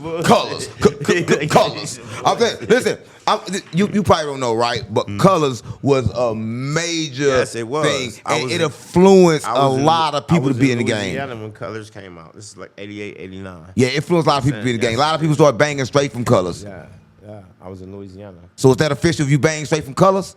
Well, see, this is the thing though. See, back then you gotta understand this is the 80s, like from 85 on up to 89. Like those were like the times that drugs spread across the United States from all these different states. Right. You know what I mean? So gangs came with the drugs. You know what I mean? So and now they're watching a show on TV that's promoting gangs. Right. So every little town they want it to be a Crip or a Blood. Cause we ain't know nothing about no gangs. I know around my way in St. Louis, it was with GDs and all that before Colors. After Colors, Bloods and Crips everywhere. Yeah, that was a monumental film. You know what I'm saying? Like that was the starter, they was basically showing you how it worked in LA. You mean like and that kind of like inspired a lot of, not kind of like it did, it inspired this whole boom that with all the Crips and Bloods all across the United States. Well, speaking of that, right? This is what I know. I've been in LA a long time. It's like LA is still in that time. How can that be possible? It's like LA still in that time Because right it now. never stopped. When it started out there, you guys started with cripping. Right. You know, said this is the situation that we have in Houston. They doing more cripping than they grooving. Right. You know what I'm saying? So out there in different cities, you know what I'm saying, across the United States, they're more Crip orientated. Right. So they're more Tookie Williams and these people who were Crips. But we were Crips as well, and we got our own heroes from that era. You know what I Right. mean? So those are the people that we praise. You know what I'm saying? And it's for their lack of knowledge. They don't know who's who and what's what. The only thing they're still left with the books and Tookie Williams and Raymond Washington. So what kind of Crip was Tookie Williams? I have never met the man. I don't even know what kind of Crip he was neither. So I'm trying to say this, like, so even though you Hoover, they have Hoover. I'm just keeping real. They have Hoover. I'm just keeping real. They have Hoover. No, They got listen. They got to be half Hoover if you. Well, let's just say, because we don't want to be disrespectful, like I said before, because we're not trying to ostracize, run them off or anything. We're just trying to correct. Correct them. That's all. That make a lot of sense. So we don't want to make them feel any type Right. Well, what Real Tune did was wrong. If you listen, Real Tune is from Texas. How you gonna go somewhere and put out content? He shouldn't even put out the content if they denied the fact that they know him. I wouldn't even put out the content because he from that area. Why would you put out that content? There's a situation, you know what I'm saying, where, you know what I'm saying, that's being talked about as well. You know what I'm saying? This whole situation started from the hood vlog we did in LA with Real Tune. Right. So now there's a situation to where, you know what I mean, a lot of people in our community is asking who he is and why he's so entrenched in our business. You know what I mean? So He in everybody's business. I'm just keeping it real. He in everybody's business, gang. If you was in Texas, you would know that. I just left Texas. Wait, in his defense, we had a situation to where how he even came about. There was another homie. Shout out to Solo the Sisters. You got to make sure you put that on there because he Right. went on my bumper about giving him a shout out. But he's the one who introduced us to Real Tune to begin with. So once the blog came out, he kind of stepped back. But it wasn't really on Real Tune. It was really on the homie who bowed out. He didn't want to do this shit anymore. So Real Tune was kind of stuck with the situation. But he shouldn't have went as far as he did. And like that's our community. That's our stance. He went a little too far. I mean, like he's trying to start some problems. That's what I see. That's what that's what the general consensus may be. Yeah, I mean, because like this is what I don't understand, right? I think he looking for content for Percy, and whatever bad situation he can get Percy in, he gonna put him in for the content. Well, see, Percy's not even in a bad situation. This is what I've been trying to explain to anyone. We don't have any issues with Percy. You said Right. These are situations that can be talked out. We're not coming in there trying to force anybody anything. We don't even know these people. Like I couldn't get on the phone and call anybody but Kunta out there. I Right. can't even call Percy because we got to hit him on the Facebook, because you know why? His phones be off. He use Wi-Fi. Man, ain't nothing wrong with that, man. Leave that man alone. No, I'm just saying he use Wi-Fi. Listen, me and Percy got our own personal problems. Man, what Percy do to you, man? Listen, What Percy do to you? He trying to charge me $150 of money I don't owe him. I'm just keeping it real. Y'all fighting over $150? Yeah, we did content, gang. I paid him for the content. Then after the content, he said, "Man, did $100K. Give me another 150." And then try to press me for it. He called me every day for it. Give me 150. Give me 150. And then had everybody on my platform told me, "Give me 150. Give me 150." I'm like, "Bro, I paid you already. What do you want 150 for?" That's my issue But it with was Percy. only 150. Yeah, but he already been paid. He was. Now he could have said, "Give me 150 on something else," but don't try to call me and press me about the 150. Like I owe you 150 when I never agreed to give you 150. I agree. Right. So that was my issue with Percy, but I don't think that was the problem. That was Real Tune problem because Real Tune the one told him to call and get that money. So Real Tune always in between some shit. That's what I see. Like he always in between some shit because that's what he did to me. Yeah, well, I mean, you're saying it's a lot of people in Fort Worth, you know what I'm saying, that feel the same way, you know what I'm saying, and a couple of people in Houston, and a couple of people in LA, you know what I mean? But at the same time, you know what I mean, like, everybody got to stand on what they stand on. He ain't standing on. I was don't know. I know him personally. You know what I'm saying? You know what I mean? I counseled him about this situation because his journalism was more important. You know what I'm saying? So here we are. But he already banned. You probably don't know this. He already banned from Fort Worth. Like he really can't even go in Fort Worth. The only way he can go in Fort Worth, I swear to God, I ain't lying. Only way he can go in Fort Worth is when he with Percy. This fact. Like they be on his bumper. He told me. He said he go cap. wherever he wanted That's to go. cap. That's cap. Listen, I just left Texas, gang. Listen, I'll keep you. I just left Texas. The only time he can go over there is with Percy because Percy is respected. If Percy ain't with him, they on his bumper. That's fact. Why? What did he do? Same thing what you said he do. He get in content and then go get this story, go get that story, go get that story, and mix up shit and blend up shit like a woman. He act like a woman. I just want to keep it real. And real tune, if you watching this, you know you gay. No, I'm just keeping it real, right? He act like a woman, and that's the problem. Even with me, listen. So I had an incident where some people came to my house. Great Eagle Quest people came to my house. Now, mind you, me and Real Tune already been cool. He go behind my back to go find them and get them on internet to talk, just to talk bad about me, right? Just to do that. I'm like, damn, I fuck with you. You fuck with me. Why would you do that? You know what he told me? Journalist. But this a life. But see, and this not even doesn't even go for Real Tune. We can get off of him. This goes to the whole content of basically the journalism situation. Right. I got on Adam and I'm explaining to him that Adam. He's a journalist. And he's saying that he feel he's a podcaster, and basically that's just him copping out for his responsibility as a journalist. You know what I'm saying? Because as a journalist, like, you have to have some degree of truth. Well, that goes truth, but I'm saying some type of integrity. Right. You know what I'm saying? Because everything that we're saying on these podcasts and everything that you guys are doing, you know what I'm saying, is... Oh, you guys, me too, huh? Me too. Yeah, me too. Yeah, because see, you have some type of responsibility as well. You know what I'm saying, like with the situation with Real Tune, that situation could get really, really messy, and people can get hurt. It already got messy. You know I'm just speaking. So right. I'm saying he didn't feel he had any type of responsibility to the community that he was reporting about.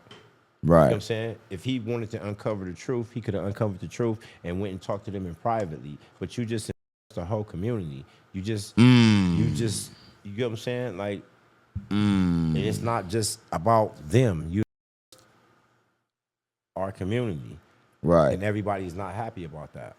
There's a lot of birth to the community, because one thing I seen, I think you said something to me about that, is when Gay Tony was running around saying he was also Hoover. Right? And then like Adam 22 put him on the platform, and I took that as kind of like disrespect to the whole community. Of course. You know what I mean? My whole thing is that, like I explained to him before, with that situation, like he's only doing what the people that were around him were telling him to do. Right. And this is why I was explaining to him about how his platform was a neighborhood platform. I mean, and that's how not only a 100%. Everybody see that. You see it the way the Bloods, everybody. You know what I'm saying? That's why I told him his name is Adam 12 from neighborhood. You know what I mean? Like literally. You know what I mean? So what it is that so when they put the gay dude up there, you know what I'm saying? Like, I mean, it just was a situation to where like they playing extra dirty. You know what I'm saying? Because I can't think of not one of my homies, you know what I'm saying, would interview a gay 60. We wouldn't even play like that. Right. So you think that was a direct insult? Like he tried to do what he tried to do. Of course. I don't know if it was who idea it was, but probably one of them sissies up there. That's what I said. It was generated from that camp, and we understand that. You know what I'm saying? That's propaganda. You know what I'm saying? That's what they tried to pull. Right. But I didn't see who was really respond online. Like, y'all don't play online. Like, y'all don't even play that. And if y'all did play that, I probably would have saw that. But one thing did happen after that. Tony dropped his flag. Well, he never had a flag. Well, he dropped the flag that he had. The fake flag. Because he was part of the fake Hoovers. Yeah. I was keeping it real. He was part of the same thing, so he never really had a flag. And he dropped the fake flag that he had. Well, I mean, you know what I'm saying? Like, you can't, like, it's certain things that you can't play with. You know what I'm saying? And this is why. And I agree. I was kind of disappointed in the situation and the people who were involved in it. You know what I'm saying? Clown Mac, he said, you know, he's Clown Mac. Yeah. Who was that? Crip Mac. Clown. Oh God, Clown Mac. He, you know what I'm saying? He said he's the destruction, he's this, that, and the other, right? Right. Well, if you were that much of a warrior, he would have never interviewed a homosexual that was Right. claiming he's from Hoover. See, all our warriors, right? We would never do that because, see, our enemies are real warriors. You know what I'm saying? We gonna get it in. Right, I We get not what you're We're not saying. gonna play. We're not gonna play like y'all scary. We're not gonna play like y'all. We're gonna give y'all y'all's because we want ours. Right. Period. So that was like a gutter move. Like that was some like nobody believed it to begin with. It just showed that you guys are willing to disrespect y'all cripping to disrespect us. I would never disrespect my gang to disrespect you. Right. Not ever. Like what am I? Don't even make sense. Why would you? Right. I don't. My enemies are. I don't beef with homosexuals. All my enemies is they coming to kill. Yeah. So Yeah, I I'm gonna mean, play with yeah, it. yeah, yeah. You crazy as shit. Don't play with it. Like so Yeah. that was a whole situation. And then not only that, he also was getting pressure from Texas.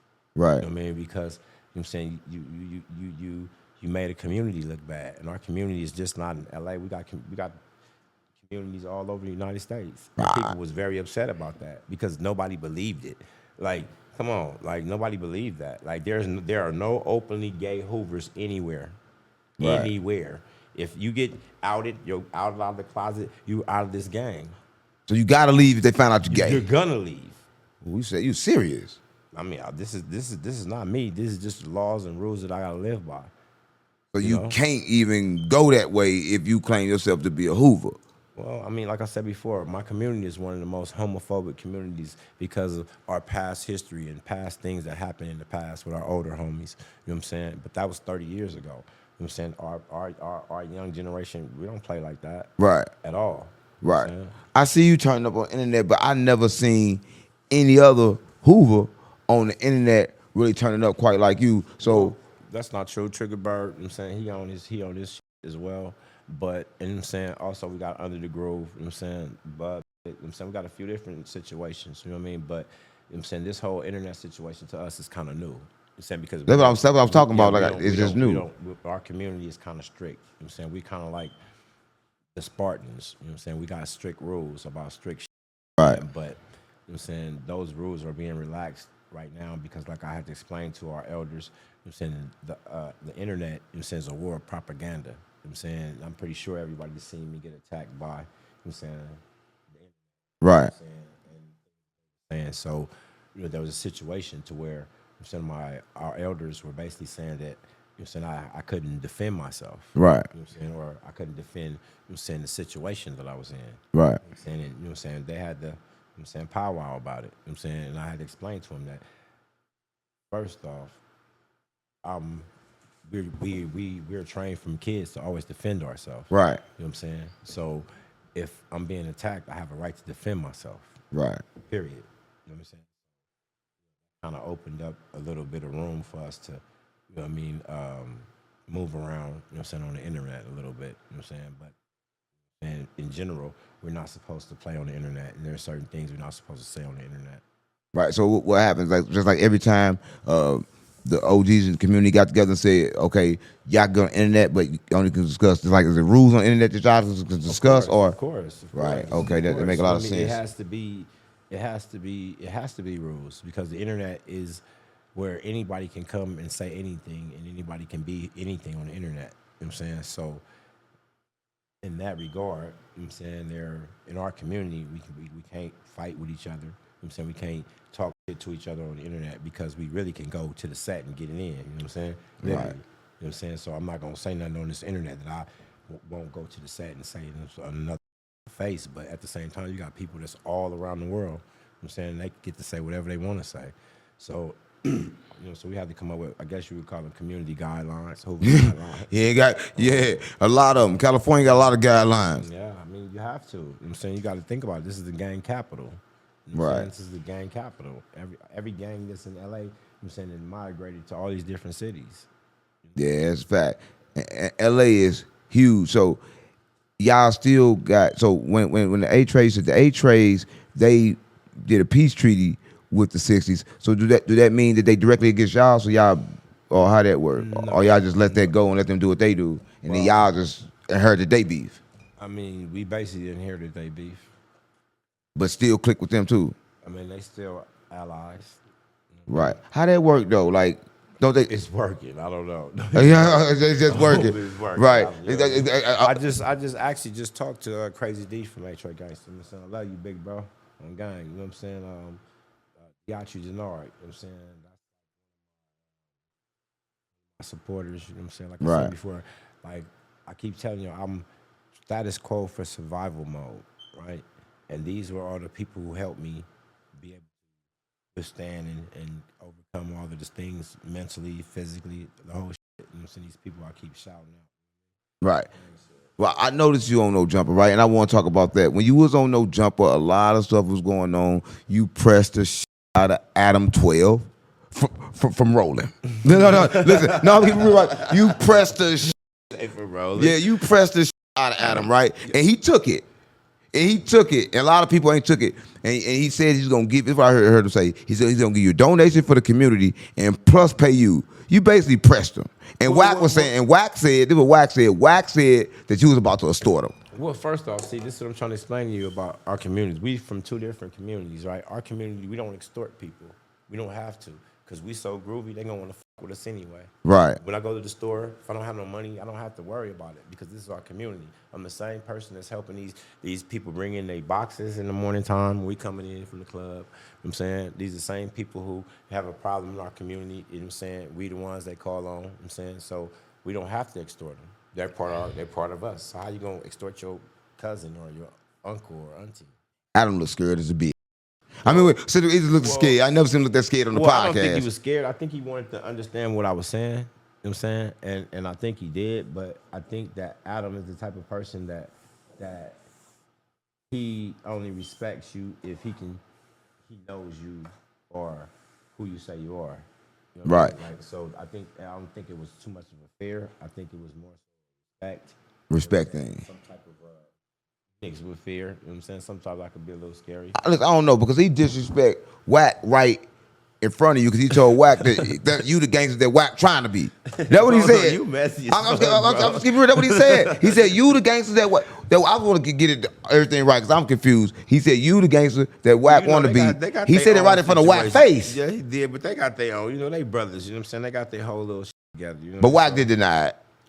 Well, I mean, you know what I'm saying? I mean, a lot of people in our community, you know what I'm saying? Like, I mean, like, my history can be traced. Right. You know what I'm saying? Even with Wack, you know what I'm saying? And the situation came up, one of his childhood friends got in touch with him because he was on the yard. And he was in the hole with me, actually. He was in the yard and on the hole with me. Right. I think I was in the hole with Tank for like a year or two, you know what I'm saying? And I Right. with him. You know what I'm saying? He was there when the situation happened. Right. So he had to clear up what he knew was a falsehood because he a real nigga.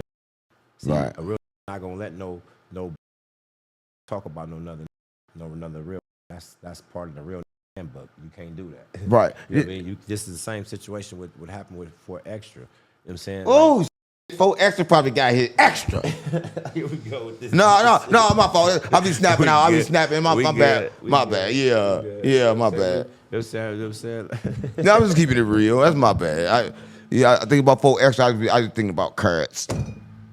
Well, you know, like I said before, they say he didn't do that. You know what I'm saying? And there's really no, you know what I'm saying, no actual facts. Nobody's coming to say he did it, but that's the rumor. You know what I mean? But at the same time, you know, I was only speaking about him in that situation to show that they always saying that the Hoovers is gay, right? But everything that side's been doing for the past few years been all gay. Right. Like, we don't knock people out and play with their booty. Like, we don't do that. Right? That's his thing. Like, we don't play like that. Like, you know what I mean? So, I mean, like I explained to my community, like, the things that these people have been saying about us, like, we can't not respond anymore. Right. You know, and we can't not respond. You know what I'm saying? We just like in the streets, we're gonna respond every time. Right. You know what I mean? So this is just a different type of war. This is a war of words. It's a war of propaganda. They've been giving their propaganda on No Jumper for 10 years. And they say, oh, we had Treyway on here. No, you had them as guests. They were guests on here. But your hosts were all neighborhoods. Right. You know what I mean? And I mean, if that's true, if that's what he chooses to do, that's fine. You know what I mean? That's his platform. But at the same time, you can't play with my community and act like you with us and you don't. Because somebody gonna say something. You know what's crazy, right? You know that, like you just said, that's Adam 12 from Rolling. and you pulled up. Like that's kind of crazy. Like everybody in that building is from Rolling. For you to pull up, how is that? Like, why did you pull up? Well, I pulled out because I felt the need to explain to him, you know what I'm saying, exactly how my community felt. You know what I mean? Like, You ain't think like he gonna backdoor you or something like that, pulling up there? well, I didn't even think about it because, The fuck? I mean, You just said he with all the ops and you gonna go up there anyway. But I'm with all my homies. Like, we got the same shit they got. So Okay. we willing to risk it if they are. You know what I mean? Like, so that's not even we don't move like that. You know what I'm saying? Like, we don't move like that. You know what I'm saying? Sometimes we be in a club with them. You know what I'm saying? Sometimes we be in a club with other people. You know what I'm saying? It just depends on the energy. You know what I Right. mean? Sometimes it's on site. Sometimes it's all. I know, oh, that's my cousin. I'm fool. You know what I mean? Like, it just depends on the people who you run into. You know what I mean? Because all of the gangs are pretty much related. They got everybody knows somebody from this gang or this gang or related from that gang, especially in LA. So everybody related anyway, but everybody is separated though. Yes. So that's what I want to get to, right? So everybody is separated in LA. How do y'all keep the peace? Evidently, you saying like I guess ain't nobody running around just. He says it's a war of words right now. So how No, do? that's just on the internet. In Oh, the it's for streets, internet. It's still a war. It's Oh. war. I mean, it never stopped. You know what I'm saying? Like you guys, you said that earlier. You were talking about, well, how did we get to this phase? When did this? That's what I want to try to figure out because never you still ain't stopped. told us that. It never stopped. You ain't told us how you got there yet, though. How we got where? To that phase to where y'all was actually, it got this serious to where y'all ain't even came back together yet. It's always been that serious. This is what I was trying to explain to you. My community turned Crip, right? Right. We were already a gang before we turned Crip. So there were various situations. You know what I'm saying? We had the first Crip fight. You know what I'm saying? At Sportsman Park. You know The what I'm saying? first Crip fight? Yeah, on the west side. You know what I'm saying? They jumped my homeboy Funny Face and whipped him with golf clubs. The My big homie. This is before my time. You know what I'm saying? And that, you know what I'm saying? So we always had issues with all the Crips anyway. And understand the Hoovers are the last thing on the west. Furthest you can go on the west east, that's where we at. We run along the freeway. Right. Figueroa. Figueroa. Dang. Right. So y'all, but don't Figueroa run all the way through, like all the way through all the Hoover sets, or Yeah. It Right. runs through our side. right? Do it run through any other gang sets? Yeah, it does. It runs through the Denver lanes. It runs through. I also have a blade as well. Hold up. So 60. So y'all claim the Well, same. not the 60s, not the rolling 60s on that side. I meant the 60s, like the Oh. streets, Oh. the Okay. Menlos, Okay. the Okay. Menlos, Oh. Okay. 6, Cool. 7s. So it's a difference. Yeah. Right. So in California, it's like this, right? So what happens when somebody come to California that's in the game but is doing it wrong, right? Do they instantly get forced to do it wrong, or don't get accepted, or do they still get accepted even though they're doing it wrong? If they're here, they're gonna get it. They're gonna correct it. Why wouldn't you? Why wouldn't you correct it? If you come, like you said, you come out here. You know what I'm saying? Because we got a lot of homies that come out here from New York, all over the place. You know what I'm saying? Right. These are the homies. Like it's a thing about, oh, do we respect out of town Hoovers? We don't consider them out of town Hoovers. Oh. I keep explaining to you. See, Hoover is not a street. We're just named after a street. Hold on, Hoover, not a street, just name. That's real. I ain't never heard that before. Hoover is a way of life.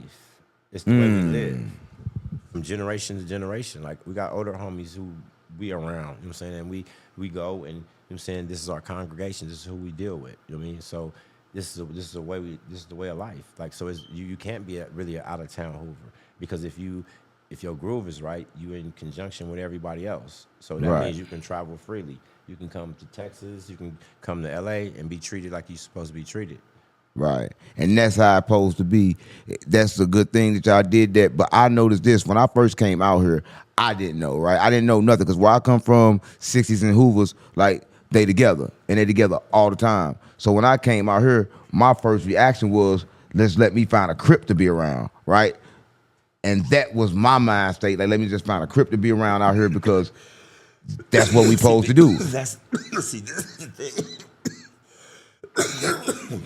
That's that pressure, huh? Stop playing on me, the big ass blunt. Yeah, I be choking like that too.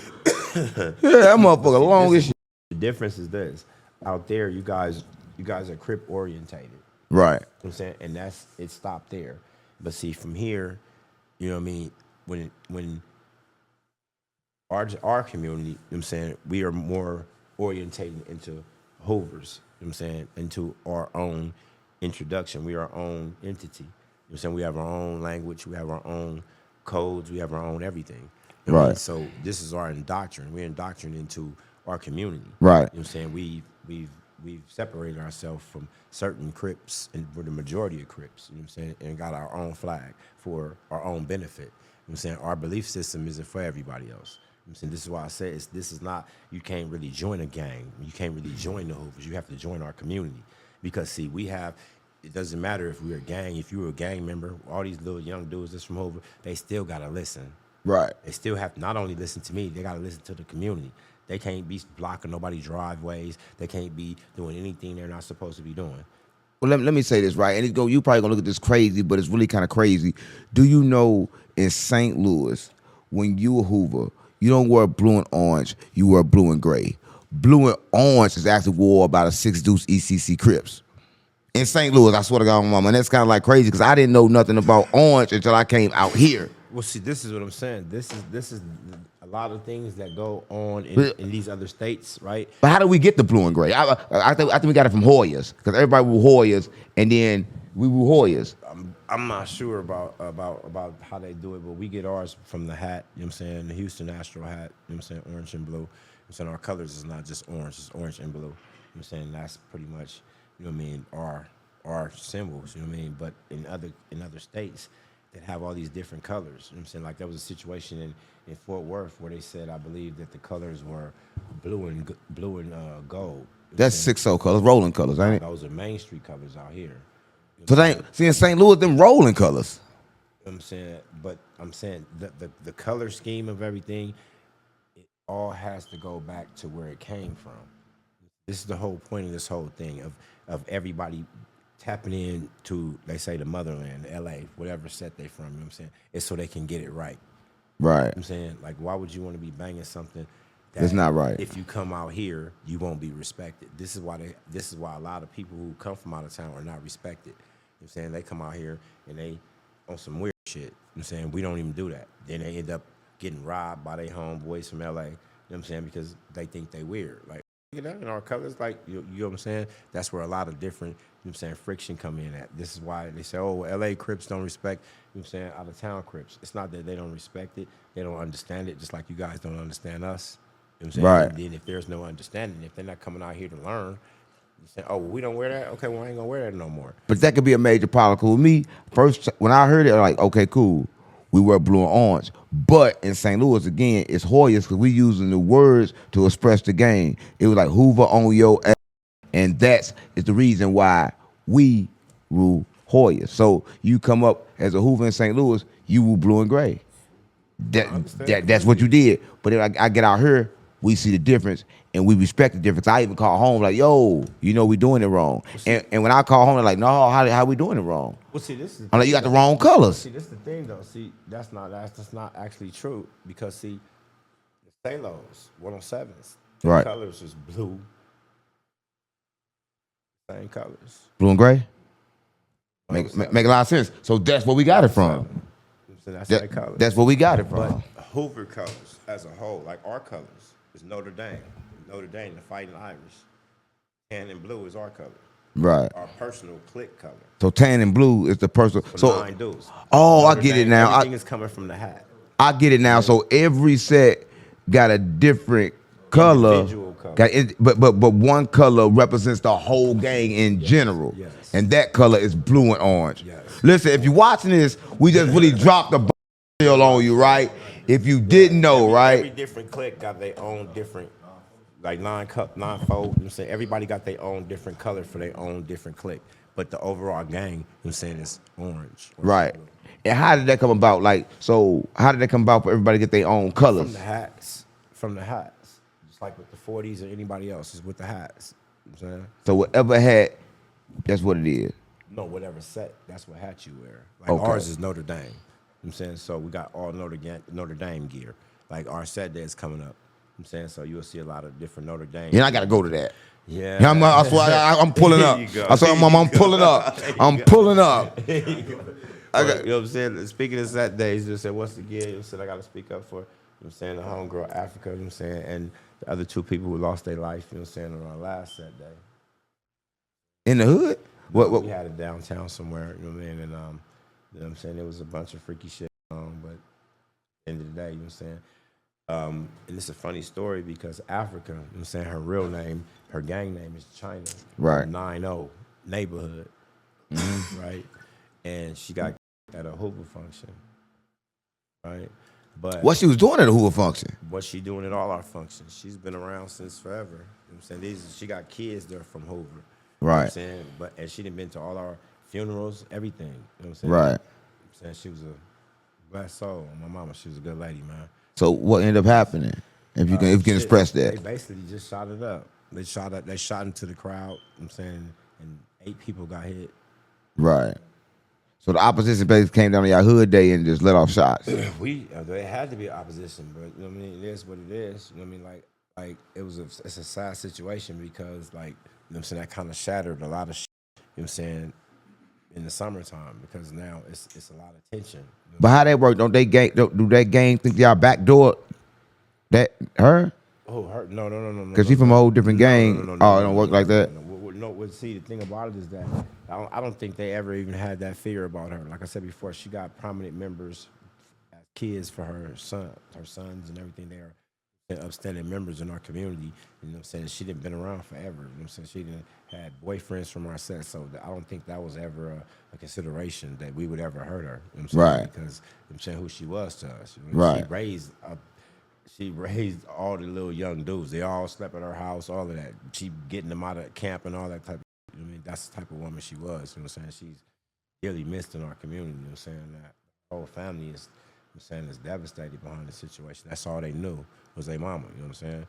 She got a couple of brothers, you know what I'm saying, that prominent members in the Crips, you know what I'm saying? And memorial services should be coming up soon. We also also want to give thanks out to I can't remember his name right now. One of the other homies, he worked for a guy that does crypto.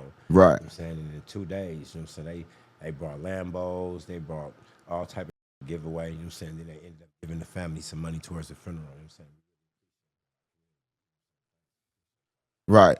So in the community, that's what I asked. So in the community, did everybody in the community, like everybody wear different colors, would get that? So did everybody in the community say we not Crips no more, or did some people still Crips? See, this is the thing about it, right? You know what I'm saying, when we go to prison or go to jail, and your father say Hoover Crip criminal, you know what I'm saying? So we're still on the books as Crips, but you know what I'm saying, the younger generation, we have homies that's never been Crips before, so they don't even know what it's like to Crip. And Right. they've been grooving their whole, you know what I'm saying, situation, you know, so, excuse me, you know, that situation, you know what I'm saying, the Crip, we have older homies, you know what I'm saying, and then the Five Deuces, they Crips, you know what I'm saying, but it's more of a symbolic, you know what I mean? Because Y'all better stop Cripping just to go against the Crips. no, not just to go against them. You know what I'm saying? We had our own identity. We had our own path, you know what I'm saying, that we felt we needed to explore. You know Just what I'm went saying? solo. That's listen. That's kind of like y'all break away from the whole gang, and then automatically you opposition with everybody, the Bloods and all the But Crips. it was always like that anyway. That's what I'm trying to explain to you. Okay, I'm trying to listen. We always had beef with front and friction with all these different gangs anyway from the very beginning. I mean, like we always was beefing with them. We just never stopped. I mean, so why would we continue to be Crips when we couldn't do anything that the Crips did? We couldn't go to the gang module, the Crip module, you know what I'm saying? Certain things that they did, we weren't invited to anyway. You know what I'm Right. saying? And every time we show up, it's a problem with them. So like, fuck it, we gonna just do our own thing and just do it like Doing that. our own thing anyway. You know what I'm saying? And, you know what I'm saying? In defense of the whole Cripping situation, you know what I'm saying? When my community were Crips, you know what I'm saying, did a lot of things that the Crips still do to this day. Like they set days, the Crip walk, all that came from us. Y'all start the Crip walk. Yeah, my big homie Sugar Bear. Stop playing on me. But do y'all still? So I guess y'all just don't Crip walk no more. Let them Crip walk. Well, we evolved from the Crip walk and we got the Hoover Stomp. You know what I'm saying? The Hoover Stomp? And they stole that. They stole that too? You know what I mean? Like, okay, go over, like, you know what I mean? But, you know, like, I mean, it's just culture, you know what I mean? It's just culture, you know what I'm saying? And in culture, you know what I'm saying, things get like there was a situation where everybody was taking the Crip walk for granted. Right. I mean, like you had Justin Bieber, I believe his name is. He was doing the Crip walk, Bow Wow. And I believe Dub C had something to say to him about it. You know what I'm saying? Right. Because that's the things that are public are not for the public. That's a whole war dance basically. It's a dance, but everybody started doing a Crip walk, even if you wasn't cripping. It was like the thing to do because It was like a fad. It was a fad. Yeah, it was Now like they turned. I seen it. What was that? The Dre the halftime show. They turned it into the river dance. right. Yeah, everybody was doing it like this one thing I can say about California, y'all had a lot of influence on everybody across the world, right? And even with the Crip walk, y'all influenced that and like everything, like, you know what, we gonna let y'all have that and we gonna do the Hoover stump. And then they took that. It's like it's kind of weird at that point, right? That they keep But taking this is everything the that y'all thing, though. doing. This is the thing, though. Like my community, we've been trendsetters from the very beginning of this whole little situation. You know what I'm saying? Right. Like a lot of the people who they talk about, you know what I'm saying, that like a lot of the older guys will tell you, like my community has always been a force to reckon with in Los Angeles gang culture. Right. Because of the way we were raised. Right. The way they were raised, the way they taught us. Right. I'm gonna ask you something that you probably ain't got an answer to. You probably do got an answer to, but I just want to know what would it take for like everything to come back together. Y'all been warm for so long. Is there anything that can be like, you know what, we gonna just come together and like, okay. Of course it is. You know what I mean? And what would that be? That's what I want to know. And this is my humble opinion. You know what I'm saying? My situation, you know what I'm saying? Because don't sound like you hate them. I'm saying this. Everybody you talk about, even when you talked about 4Extra or anybody, you like kind of like. You really ain't really, you know, you ain't really going hard on nobody. You basically only telling the truth, like only facts. You ain't like going hard trying to nobody or troll nobody. Why would I? You know what I'm saying? That's what everybody else do. Because, see, my whole thing is that, if I have something to say about somebody, I'm going to say it because it's going to be the truth or what I believe to be the truth. Right. And when I see you, I'm going to stand on that truth. Right. Whether you got a gun or whatever it is. So I'm kind of careful with my words, you know what I'm saying? Because like I can't tell you guys to have some type of responsibility for your journalism. Then I get up here with a whole bunch of bull. Right. You know what I'm saying? So. But what would bring it together? Well, what would it bring it together? Yeah. What would bring it together? Yeah. First and foremost. That's something I like to see. And me as well. But at the same time, it has to come from a place where it's mutual respect, first and foremost. And that comes with a lot of these older dudes. You know, Right. A lot of these older dudes are in these lowrider club, motorcycle clubs, and they party and hang out with each other every weekend, fun day, Sunday. Right. You know what I'm saying? And in that, you know what I'm saying, people are able to mingle. People, you know what I'm saying, we see them, they see us. You know what I'm saying? The whole little situation is going on. But at the same time, conversations. You know what I'm saying? Right. Communication. You know what I'm saying? Communication. At some point, you know what I'm saying, I don't know if it's going to be in my lifetime or who lifetime it may be in, but at some point, it's going to figure out that they gang ain't no harder than my gang. Right. I think that's anywhere everybody know that because anybody can die because like bullets they hit you in the right spot, you're dead no matter who you is. Well, social media, you know what I'm saying, it exuberates the problem. Right. You know what I'm saying? Like, it exuberates the problem. It's social media is a tool and a weapon. You know what I'm saying? At the same time. For a lot of people to disrespect and belittle a person or a situation, but they wouldn't do it in person. Right. You know what I'm saying? It's a big difference when you can walk up to somebody and say that I don't like you. I mean that's one thing, but let's say this, right? Give a scenario that it do everything do get good, right? Do you think? I think that happened. That'd be like a good thing for like every community, right? Because just to show unity, because like we've been separated for so long. I'm talking about us as people. Of course, the thing about it is, education. First, you have to have communication, and then you have to have an education, and then you have to have a means for our youth, young black men, I'm saying, to make a living for themselves. I'm saying, now, I'm saying, at a job that's making, I'm saying, enough for this dude from 60s to take care of him, his baby mama, I'm saying, their kid. And it's the same thing. He's working alongside one of my homies who got the same job he has. They have an incentive not to get into it. Right. They have an incentive to be around each other. They have an incentive to understand each other because they both are mirroring each other. Right. You know what I mean? So without that opportunity, I'm saying it's gonna be war. Right. So how is it when famous people like Kevin Gates come to California and they immediately like look like they choosing sides and pulling up on 4Extra without pulling up on somebody else from the other gang? I think that if you in Neutron, you should pull up on both. That's what I think. I think if you Neutron, Situation we saw the situation and we heard the verse. oh, listen. Say, I'm saying- I looked at Kevin and said the hurt under my arm. I mean, that shit had me fucked up. But how y'all feel about that? I mean, this is a lot of people from a lot of different states. You know what I'm saying? They don't really understand how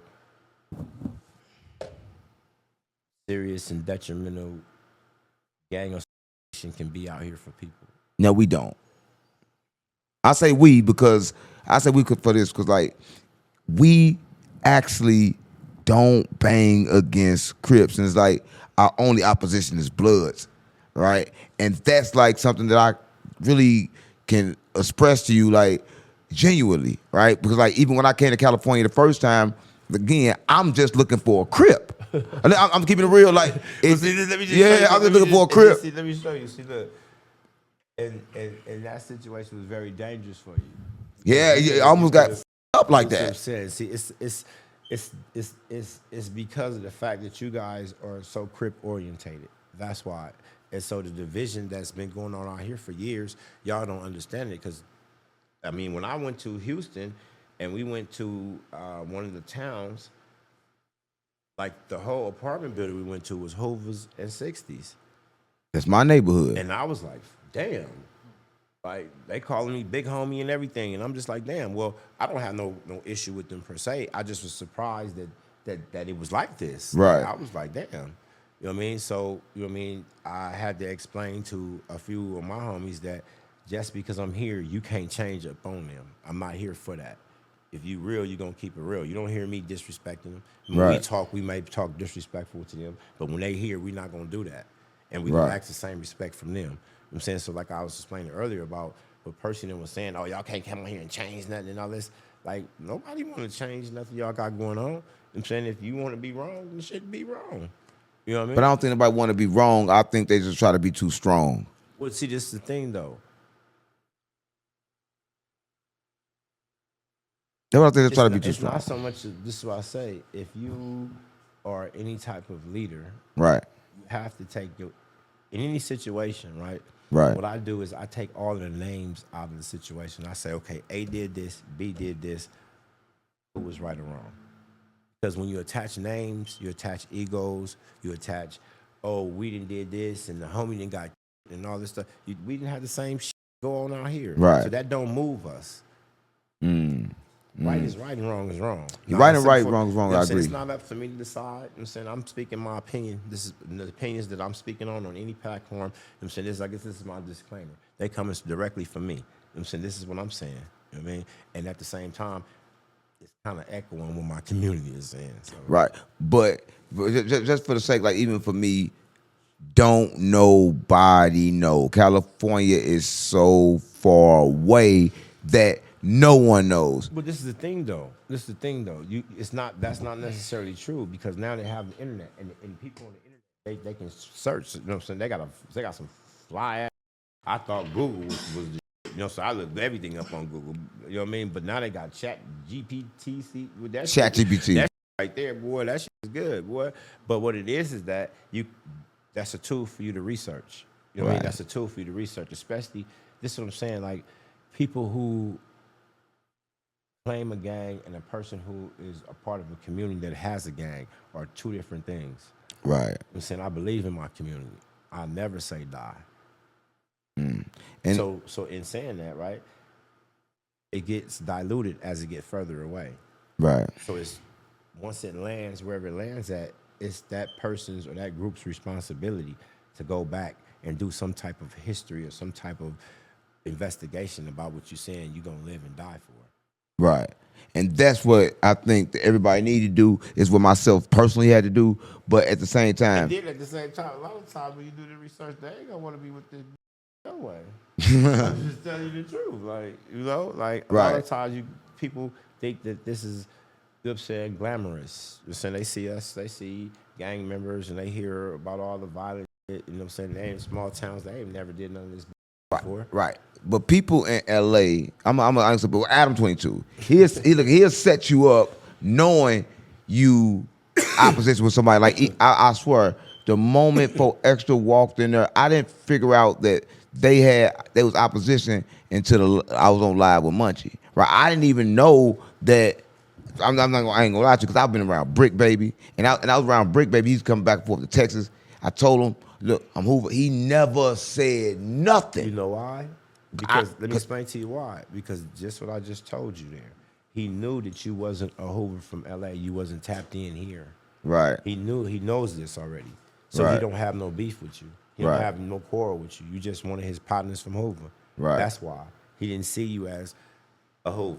Like he would see one of us. He didn't see you as that. So it wasn't like that he was doing anything wrong. It wasn't like that he was. I figured he was doing something wrong because like he supposed to tell you, look, man, you know I f with you, but you know these your people over here. Yeah, he was supposed to say that. He didn't do that. Well, I mean, Nobody did that. I was even with the Grape Streets and they didn't do that. I was with the Grape Streets for 2 years. It's so crazy, right? I was with the Grape Streets for 2 years, bringing them back and forth to St. Louis and coming back and forth out here. They know it's on my stomach. They know it. They never said nothing. They never like, oh, yo, your homeboys over here. That was opportunity, though. That was opportunity. Why would they turn you over to somebody that's gonna potentially take you away from them? And you hooking them up with whatever you doing with them. Why would they do that? Why would they give the bag away? That's stupid. Yeah, but in St. Louis, I think that we would have did that. Right? Where I come from, we would have done that. That would have been the honorable thing to do. But I mean, you in the LA streets, a lot of people are not honorable. They don't have a lot of integrity here. Yeah, because I felt some type of way. Like, everybody watching this. You seen the situation on No Jumper, and y'all saw who I was with. And shout out to him, right? It's no bad feelings. It's like, you did what you supposed to do, right? You was there, you did what you supposed to do. But I feel like... Well, I don't feel he did what he was supposed to do. He was in that building, and he came in that building with me. What he supposed to do? He wasn't supposed to do nothing. He didn't sign up to do nothing. But I thought that he was direct, kind of be like... Who brought him? I brought him. But I brought him because... It didn't look like he was on your side there. I'm gonna tell you this. When I brought him, he told me, he like, no, we all good. He act like the opposite. Like I was with him. He act like he knew what I was. And he knew what 4 Extra was. But he acting like everything was good, like Crips in California roll together. That's how they had me thinking. I swear to God, I won't lie to you, gang. Like, I swear to God, mama, like, that's how they had me thinking. They Like, said you smooth. yeah. Like this what it is out here, right? And I'm like, but when 4 Extra first walked in, he high-fived them. And that's when I knew, damn, they got me. The minute he knew he fucked up. Yeah, it's the minute I knew I fucked up. Because the whole time, listen, you gotta think, when I'm waiting there, I'm like, this is how I'm thinking. I'm like, okay, cool. I know where I'm at, right? I know what I said about 4 Extra, but I know I'm with somebody that at least, right, can step 10 with me, right? And then when I found out I was alone, there's nothing I can do. Cause I realized I was alone and not like nobody's with me. And he told me in my face, I said, damn, gang, why didn't you at least when 4 Extra stood up, I seen that. when 4 Extra stood up, I looked at him like, you finna stand up, right? I'm like, you finna stand up. But when 4 Extra told him, because he acted like he was finna stand, you gotta watch the video, he was finna stand up like that, and 4 Extra like, sit down. I mean, He sat down. Listen, you don't even understand the situation that you was in, bro. No, I don't. I'm trying to understand it. it. Was 2 against like all of them. Like he didn't have any win either. Like he didn't. If he had did any resistance about anything, like they would have whooped him too. Like, what do you mean? Right, because they don't get along either, I guess. I'm not too sure about that. Like they got a lot of different alliances going on right now. Right. In LA. You know what I'm saying? Like people you would think that don't get along, they get along just to come shoot at us. But they definitely don't get along with me. Right. Yeah, like, They definitely get along with me. And then even after it happened, he tell me, he said, man, damn, we came out here, we did this, give me $500. And I was like, we kind of got into tour with that. I was like, $500 for what? I said, I'll give you $500 if you would have stood up, you would have did something. He told me. He said, I stopped you from getting hit. I said, you ain't stand up. I think I stopped me from getting hit by just being still. That's how I looked at it. My whole thing with that is that's another example of, I'm saying, when I was speaking about what a platform. You know what I'm saying? And I think that, I know the whole story. Adam was for not showing up. You know what I'm saying? Because of the history that was already being spoke about each other on the internet. And like that was a hazardous place because something bad could have really happened to you. Like What? I'm just trying to explain to you, like these aren't podcasters you're dealing with. I'm not a podcaster you're dealing with. These are Right. people who live their life in the streets and live by a certain set of rules. Right. You know what I'm saying? You were really in danger. You think I don't know? Listen, I know I was really in danger. You think I don't know? But the thing is, when I got, listen, this how it went, right? He told me, he said, man, I can get a 100 up here if you need 100 up there. I said, gang, they had 50 people with them, and I was by myself. Literally, I had me, I had a spiritual person with me, and I had him. And I'm like, okay, cool. And he had one person with him. And I'm like, we 4 deep basically, and I'm like, okay, cool. But he told me, don't ever do that again. no, I didn't. Listen, you gotta think about me, right? One thing about me is I feel like this. I gotta go do what I gotta do, and whatever they gonna do, they gonna do. But the only thing I liked about you, like, it's kind of like after that, I was like, I ain't gonna lie, I was like, man, California for me is over. I'm not dealing with nobody in California until you know, to hit me up. I'm like, damn. We don't run from nothing. That's what I'm trying to explain to you. Like, they just had you in a bad situation. That's it. Super bad situation. You know, but God is great. You made it through it. But even before that situation, I think what made that situation even worse is what happened between me and Munchie, right? Because that situation was even worse because he knew, like Munchie knew. I sit there and told him my hood is 6-0s and Hoovers, right? I told him this, and they already knew the outcome, right? Between 4 extra. So show 4 extra your Hoover tag. And at that time, I'm thinking like, what does that mean? I still didn't understand that showing my Hoover tag like we got a problem. I don't think I got a problem with a Crip. Yeah. So I was lost at that moment. Like, what you mean? Show him the tattoo. And then, but he kept on going. So like, let me disrespect him real quick then. Right? Because like, that right there, that could have. This is why I kind of like reached out to you because, like, I just feel like I was getting jumped. Well, I understand that. Not only by him, but by everybody, even by Adam, by everybody there. I expressed that as they well. Was jumping me. You know what I'm saying? But at the same time, like, I ain't want to talk about no game. I know, but the thing about it is that out here, you know what I'm saying? Like, my whole favorite saying is, when in Rome, do is wrong. Whatever state that I go to, I'm going to groove with whatever the homies is grooving with, however they grooving. You know what I'm saying? So that way I won't make any mistakes, right? And I'm thinking I'm doing this wrong. I'm thinking listen, I'm telling you, I was in California for 3 years. Talking with Brick Baby, with the I never met one Hoover. They was working this shit out of you. Come on, I was here for 3 years. Like, I stayed here. And when I stayed here, I was with the I left, I go back, then I go down, hook up with Brick. They no one ever said anything. They coming back and forth. That's my problem. As I look at it, like, damn, they was really trying to rock me. Well, they not trying to. They did it for 3 years. Yeah. You know what I mean? Like, I never met you. Now, like, I wish I would have met you before then. Like, because now I feel like, damn, okay, cool. And one thing I said, but I feel accepted. And like, before, I felt like I didn't know what the was going on. After the incident, like I said, I'm like, I ain't with nobody else in California. I just been do my thing and just stay away. It ain't like that. You know what I'm saying? Like I said before, that situation was what it is. They lined you up, period. Line me up bad. You know what I'm saying? It could have went wrong, but you know what I'm saying? The groove God protected you. You know what I'm saying? 100%. You know what I mean? And the thing about it is that, like, the Adam, you know what I'm saying, no jumper situation, that situation is like, you know what I'm saying? He's given the outlet, you know what I'm saying, for people to, he's just freestyling it, whatever he want to say or do. He don't have a responsibility. That's what he feel. He don't have a responsibility, but I feel he do. I feel he do too. I feel you do as well. Because like I said before, these dudes will go out in the streets and really, you know what I'm saying, like, it's that on the streets. You know what I'm saying? Just off of what somebody say when you could have something edited out. You know what I'm saying? Something that you don't have to provoke. You know what I mean? And because I told him to edit it out. Just gonna do it in the studio. You know what I'm saying? This stuff, it spills into the streets. And I told him to edit it out because he know that we was speaking, I'm speaking lingo, right? When I was talking speaking lingo that was in St. Louis, at that time, we was just traveling back. It wasn't nothing that was relevant today. I agree, but see, this is what I'm saying. Because I said we don't even talk like that. We said we don't even talk like that.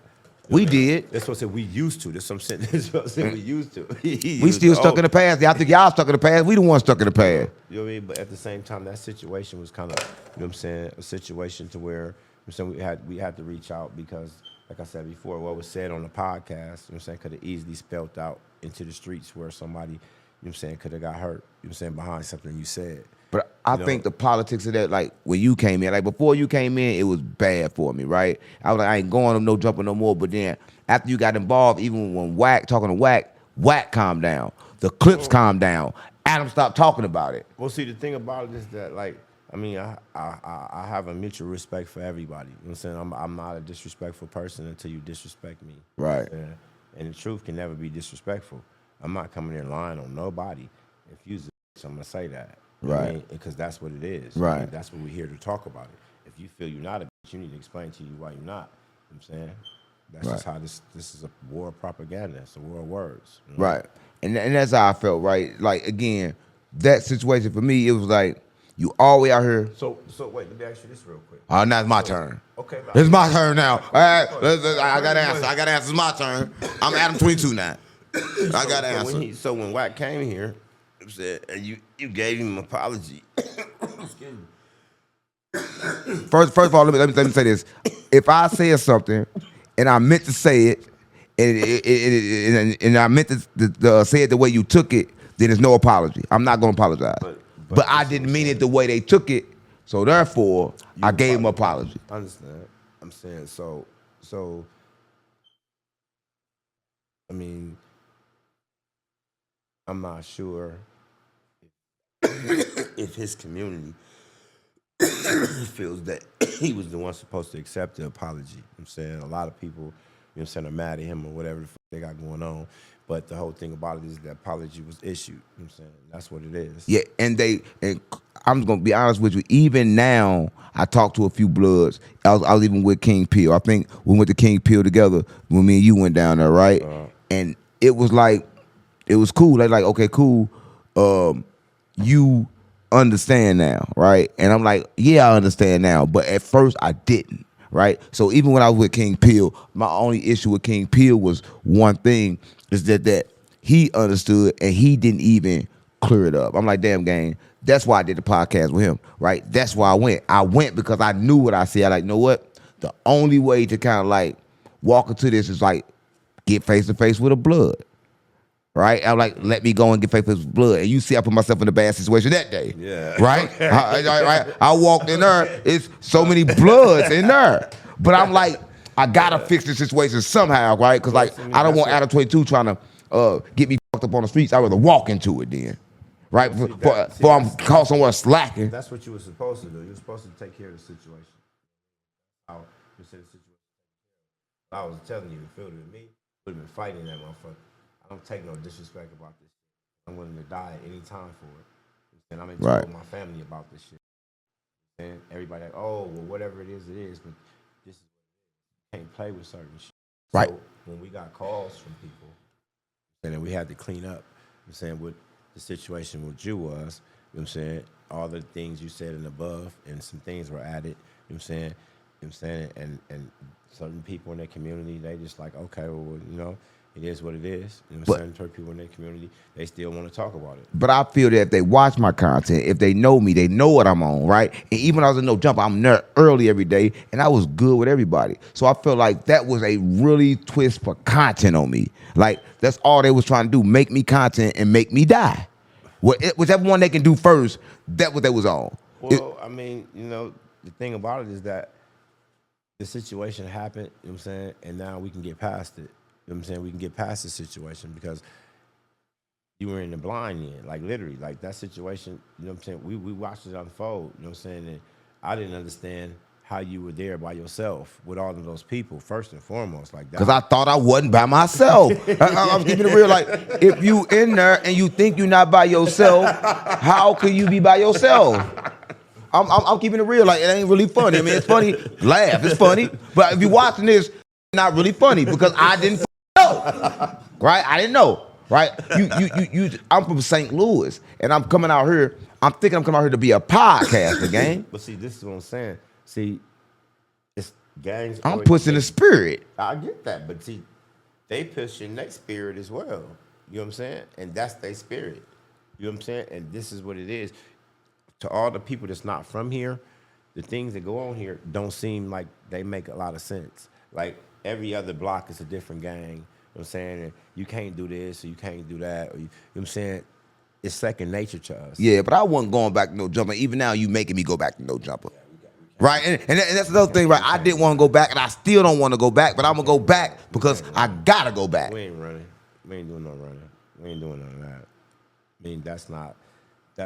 I just wanted to leave it alone. Like, you know what? They play like that over there. I'm not trusting it no more. See, this is the thing, though. The same way they can play, we can play, but that's not what we're here to do. I noticed that with you. No, we're not. I don't. My whole thing is I don't promote confrontation. I just believe in self-defense. Right. Like survival. Of course. I mean, I got a lot of different people that I love from all these different gangs. Right. And so I can't see myself advocating, I'm saying, somebody to do anything to them. But if they come over here, I'm saying, doing something to us, I can't, you know what I'm saying, deny we got to defend ourselves. But right. And that comes from me knowing a lot of these dudes from prison. I went to prison when I was 18 years old, and they got out until I was 35. So all these dudes, big homies from all these different gangs, I really know them. Right. I just spoke about Crazy D from H.R. Gangster. You know what I'm saying? I really know these dudes. And I ain't gonna lie, even after the situation, when I was with King Peel and we was in the car, and you already told me, you expressed your feelings, how you feel about Tony. Like, mind you, I didn't even know what was going on with Tony. But then we went down there and we was pulling up, and I just respected you so much because at that point, it's like, damn, you gave me the benefit of the doubt, respect. Like, okay, cool, you with them. If them your peoples, they not, you didn't tell me like, nah, you ain't with me. You like, look, Groove, you doing that wrong. He disrespected, but I mean, I'm not. But see, because I was trying to explain to you, like, we not. My whole thing is that I have to defend my honor and my community's honor at all costs. At all You know what I'm times. saying? So this is a person that, just like you, he don't understand what the they played him. He didn't even know. No, he ain't know neither. So he don't know. He had every Hoover across the whole country looking at this and looking to do something to him because they let him. He don't know that that's not allowed in our community. He's just going along with what they say. I've never heard of an openly gay Hoover ever in my life. You know the crazy part about it is, I knew he was a gay Crip. If I knew he was Hoover, I wouldn't been with him. Yeah, and that's just fact. My whole I thing is didn't know that. We still trying to decide whether, you know what I'm saying, they put him up to it, you know what I'm saying? Because when he first came out, I remember him. I seen him on the internet. He came out as the first gay Crip. That was And it. I It was like, just "This Crip. the first gay Crip. Yeah. And then when he went on No Jumper, he said that he was from, you know what I'm saying, Father was Hoover in I guess Fort Worth or Dallas, somewhere like that. You know what I'm saying? And like I said, we got homies out there and they like, bro, like we don't play like that out here. You know what I'm saying? So now we know it's some whole. Yeah, but I appreciate that though, because like he don't know, and I tried to tell him when he got go back in the car, don't get out the car, please get a car. But I respect you for that, because you was like, you know what? He ain't even Crip anyway. He ain't Hoover no way. He don't even know what he's talking about. Yeah. So I can't even be mad at him. If I be mad at him, I gotta be mad at everybody else that don't know what they doing or what they talking about. He don't even understand about anything that's going on. So my whole thing with that was that if I'm pushing what I'm pushing, that they got it wrong out there. Right. I can't be mad at this dude for whatever he got going on because he's not really part of our community anyway. Right. You know what I mean? And this is the whole situation. So, you know what I mean? I don't have an issue with him. You know what I'm saying? I just And I know he's respect being around that. him. Because I knew before you did, and I felt like, damn.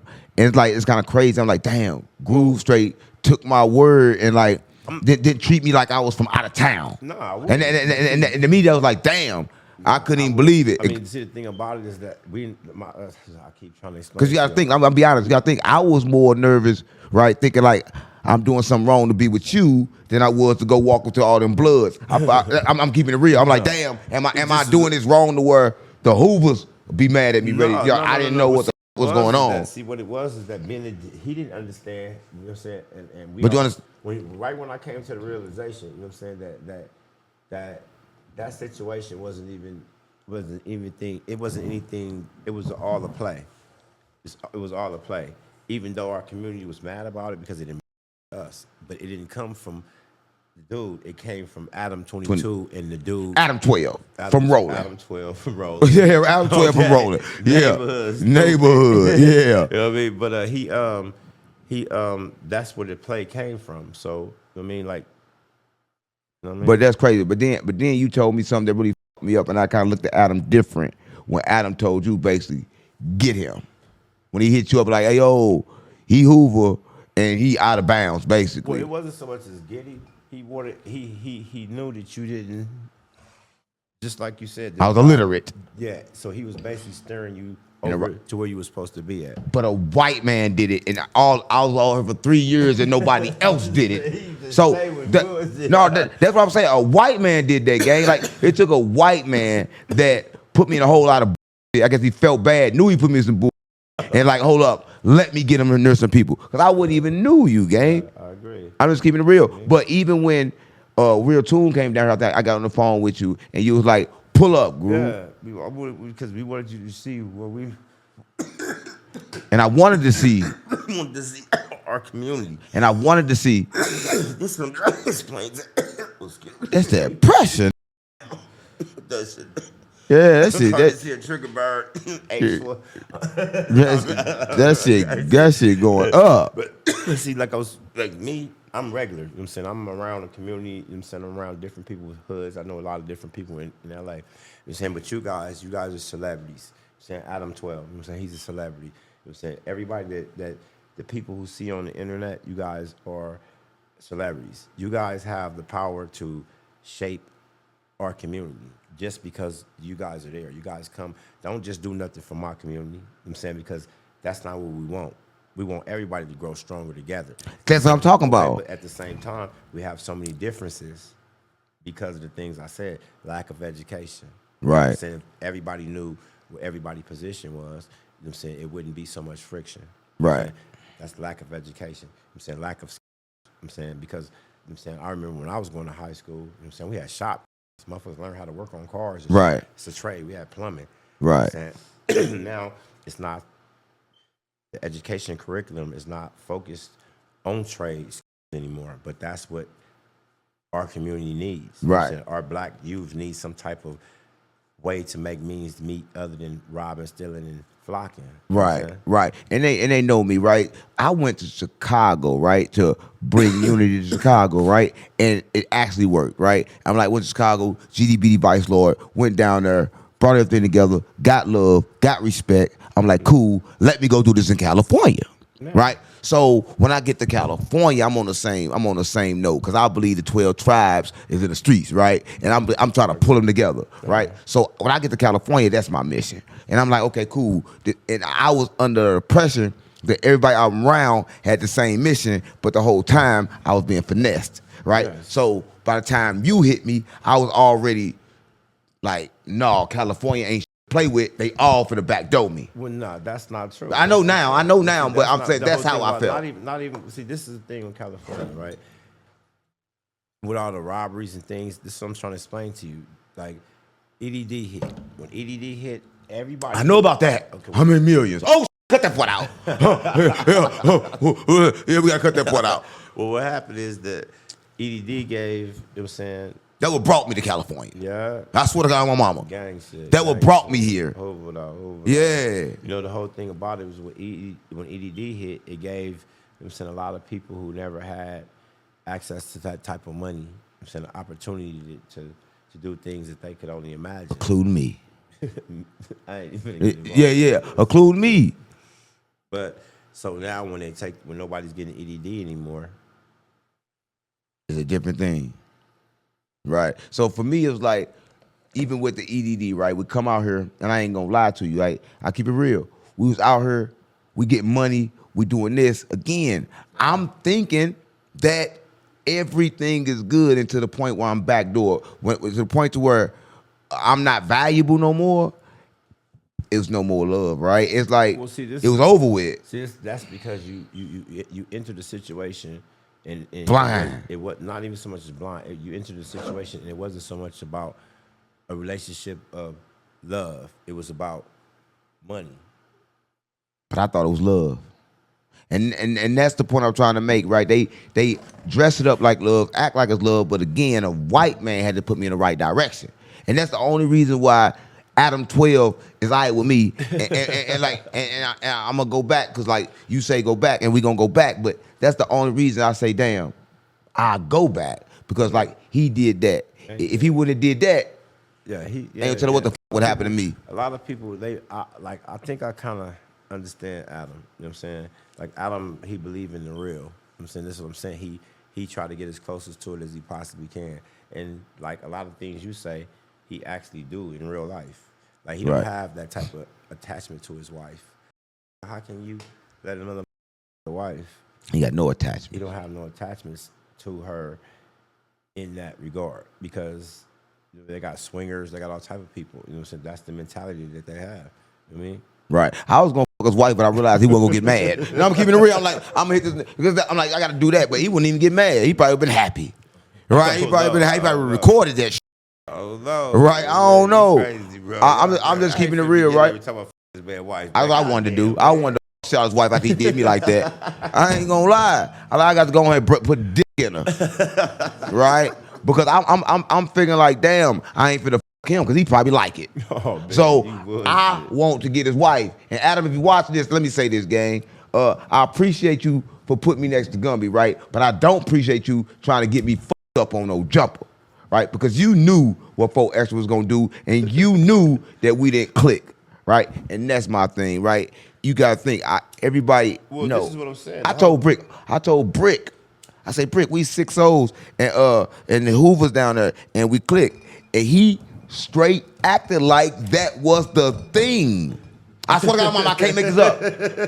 I was like, he like, you that steady laugh. This ain't funny. Cause that's what he act like. That was the thing, gang. I'm talking about he all the way in my city, gang.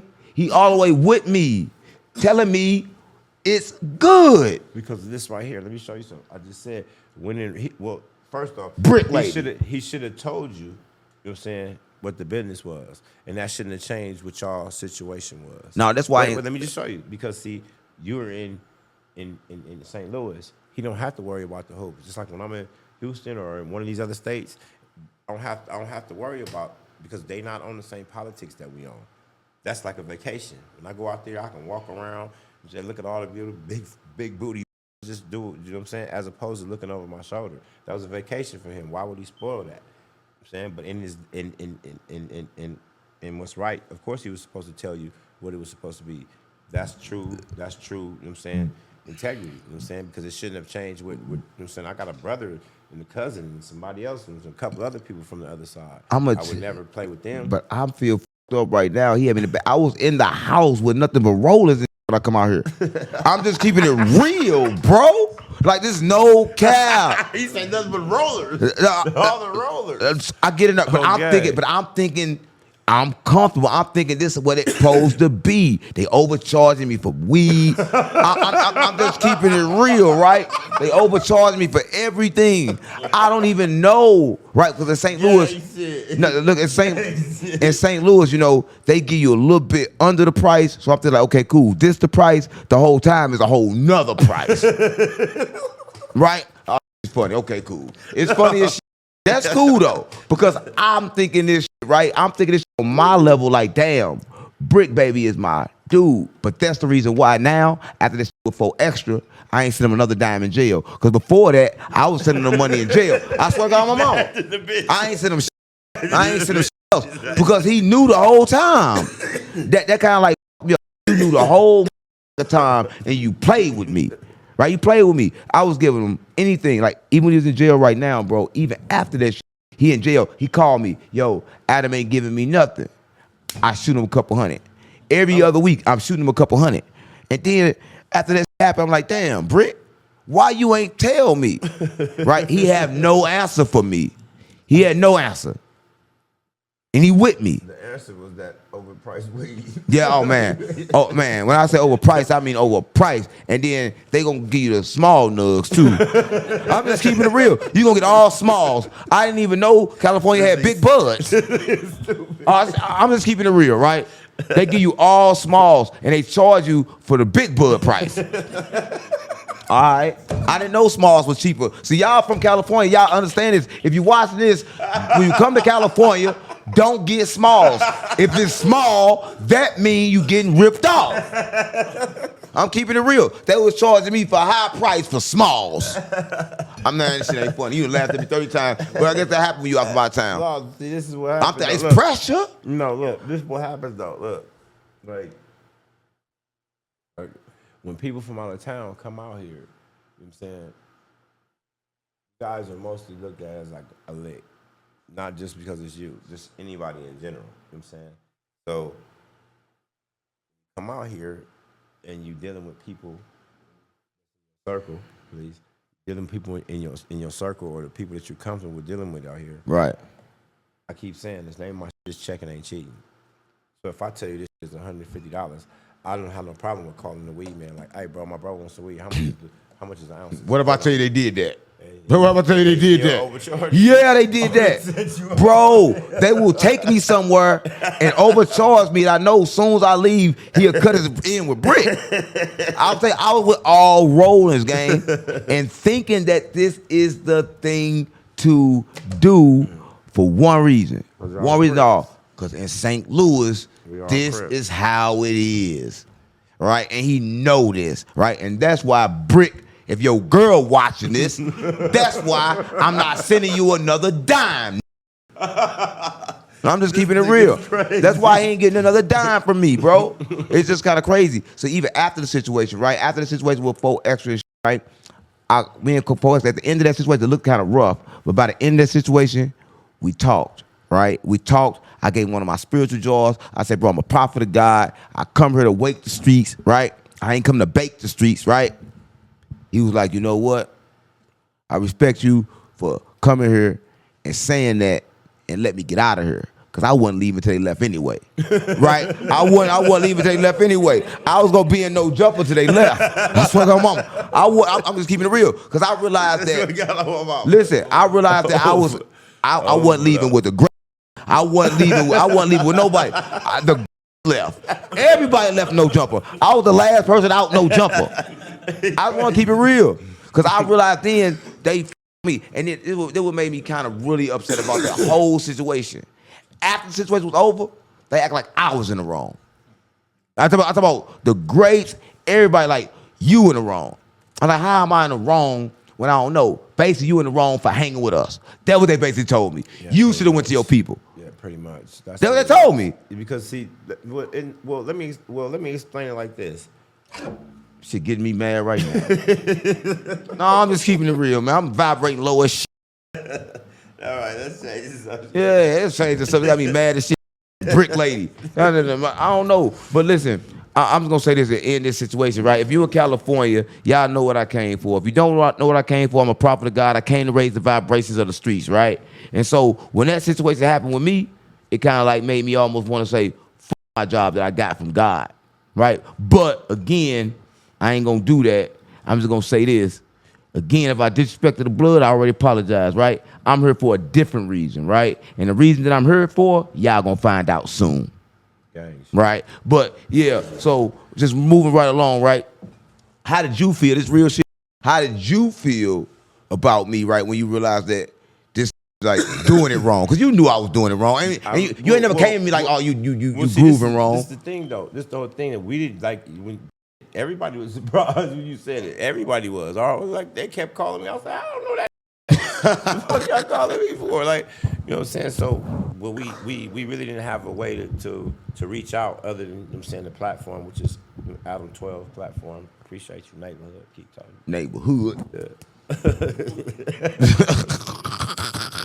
I'm just saying, but yeah, that was the only way we, you know what I'm saying, we could even, we had any dialogue with you anyway. But I'm saying, like, it wasn't that I had any type of, not even our community, everybody from our community, they can't wait to meet you. Like, yeah, I can't wait either. Like, you know what I'm saying? So it wasn't like that it was any type of grudge. They just thought that, damn, like, 6 of Hoover together? Like, what the f*** is this nigga on? Like, we like, you know what I mean? Not like, no more. You know what I'm saying? Yeah, that was then. No, yeah, that was then. Not no more. Well, see, you know, the whole thing about it is that you come from a different place. Yeah. So we didn't understand. They didn't. I kind of had a good understanding of it when you said it because like I said before, a lot of these different states, they rock like that. You know Right. what I'm saying? They crip more than they do their individual set. Right. So this is what a lot of people didn't understand, I guess, until now. You know, but I'm saying my whole feeling about the situation was that, like I kept telling the homie, we got to catch up with him, with you, in regards, because like you literally like. I ain't want nobody to catch up with me. But you literally with all the people you ain't supposed to be with. And thinking I'm with everybody I'm supposed to be with. That's the thing, right? Well, I won't even say it like that. You know what I'm saying? Because there are some good dudes from, you know what I'm saying, each one of those gangs. You know what I'm saying? So I won't even. Well, they ain't hurt me, but they did hurt me. That hurt your pocket. Yeah, it hurt my pockets bad. That's all bad, gang. I mean, well, Yeah. just take it as a learning lesson. I learned really God good. is great, you All know? right. Well, moving right along, right? You've been to penitentiary, life without. You beat that, right? What's next for Gumby? Man, I mean, we got the merch coming soon. Of course, we got the Gumby blunts for sale. You know what I'm saying? I got a book saying that should be released hopefully by December. You know what I'm saying? We got a docu-series, you know what I'm saying, hopefully coming out on your network. 100%. 100%. And I'm investing. Gang, you know what I'm saying? And also, you know what I'm saying, we also have the TV series. You know what I'm saying? I already got the script, I told you. You know what I'm saying? Basically, trying to sit down and raise my kids. Man, I just had a baby like about a month and a half ago. You had a baby. What you mean? Oh This shit God. still works. No. I'm not saying it don't work, but that's kind of cool. You ain't had no kids before you went to jail. Nah. So you got out and had your first kid. How was that like? Man, that was beautiful. I got a 13-year-old daughter. Wow. That's that experience. You know what I'm saying? Well, that's beautiful. It's like you got out, ain't missed the beat. If I haven't, bro, like this has been, a trying time, bro. Like, like I had to learn how to be like y'all, regular. You know what But I mean? I can't say I'm too regular. Yeah, I can agree with Right. that. No, right. You know what I mean? Right. But when you get in jail like that or wrongly convicted, do that come with money? When you get out? Not all the time. Not all the time. But for you, did it come with money? It did. Whoa. What kind of money that come with? 30 million? No. They roughly 30 million for each year you're in jail. I agree with you, but that wasn't my situation.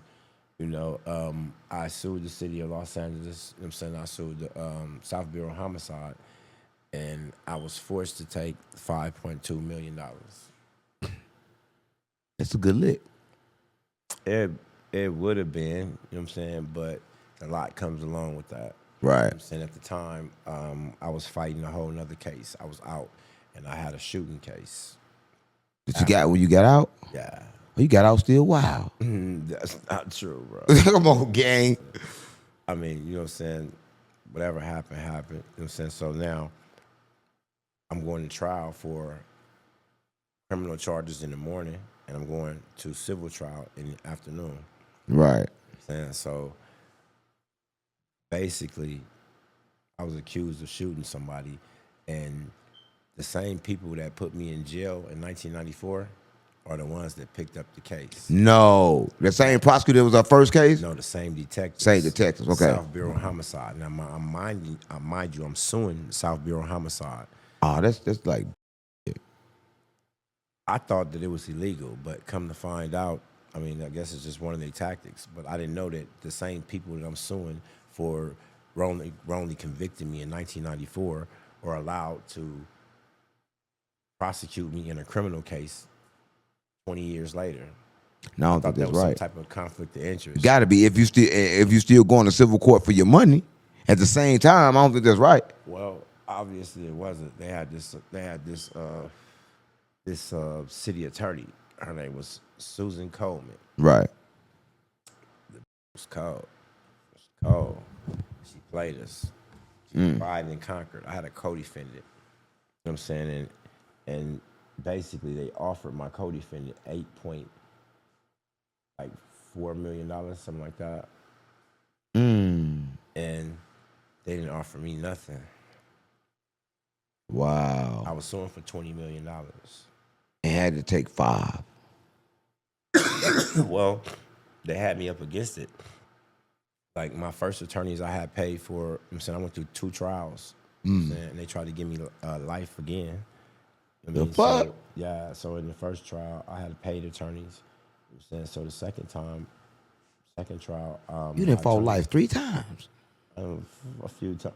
Wow. A few times. Wow. Golly, man, why you making me seem like I'm a bad guy? I'm man? just saying, I ain't making you seem like that. Your record seem like that.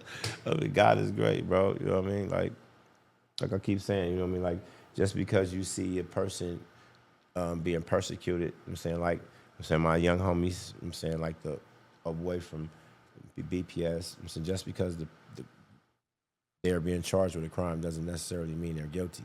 Right, I get that So part. I'm just saying, keep an open mind. I mean, we don't know what happened. We don't know the evidence that they have. We don't know anything. We just know that those are the people that's charged for that. Like I said before, we don't promote any child prostitution on Figueroa or in our community at all. So I'm not sympathizing or not sympathizing with that. That's not what we're doing. I'm just saying, like, everybody has their day in court. You know what I'm saying? Before everybody rushes to judgment, give them theirs. Everybody innocent to proven guilty in a court of law. Well, in the court of law, but I'm saying in the court of opinion, in like social media, you know what I'm saying? We watching all the jokes, you know what I'm saying? We watching, you know what I'm saying, what everybody is saying about these individuals who we personally know. You know what I'm saying? Right. And that's crazy. We didn't cover a lot of stuff today, right? And I learned a lot about you, right? And I believe that my base learned a lot about you, right?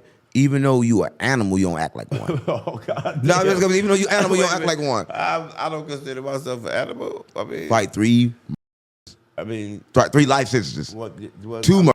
1 you didn't do. I had a lot of shootings. Wait a minute. Hold on. Wait a I'm minute. saying. Can I just talk? Like, Please. You making me sound like a bad guy in front of all these people, but I'm really not. Like I said before, you know what I mean? Like, sometimes, you know, you get in situations where you have to show or you have to do you don't want to do. You know what I'm saying? In situations that happen, you have to, you know what I'm saying, stay strong and to the end.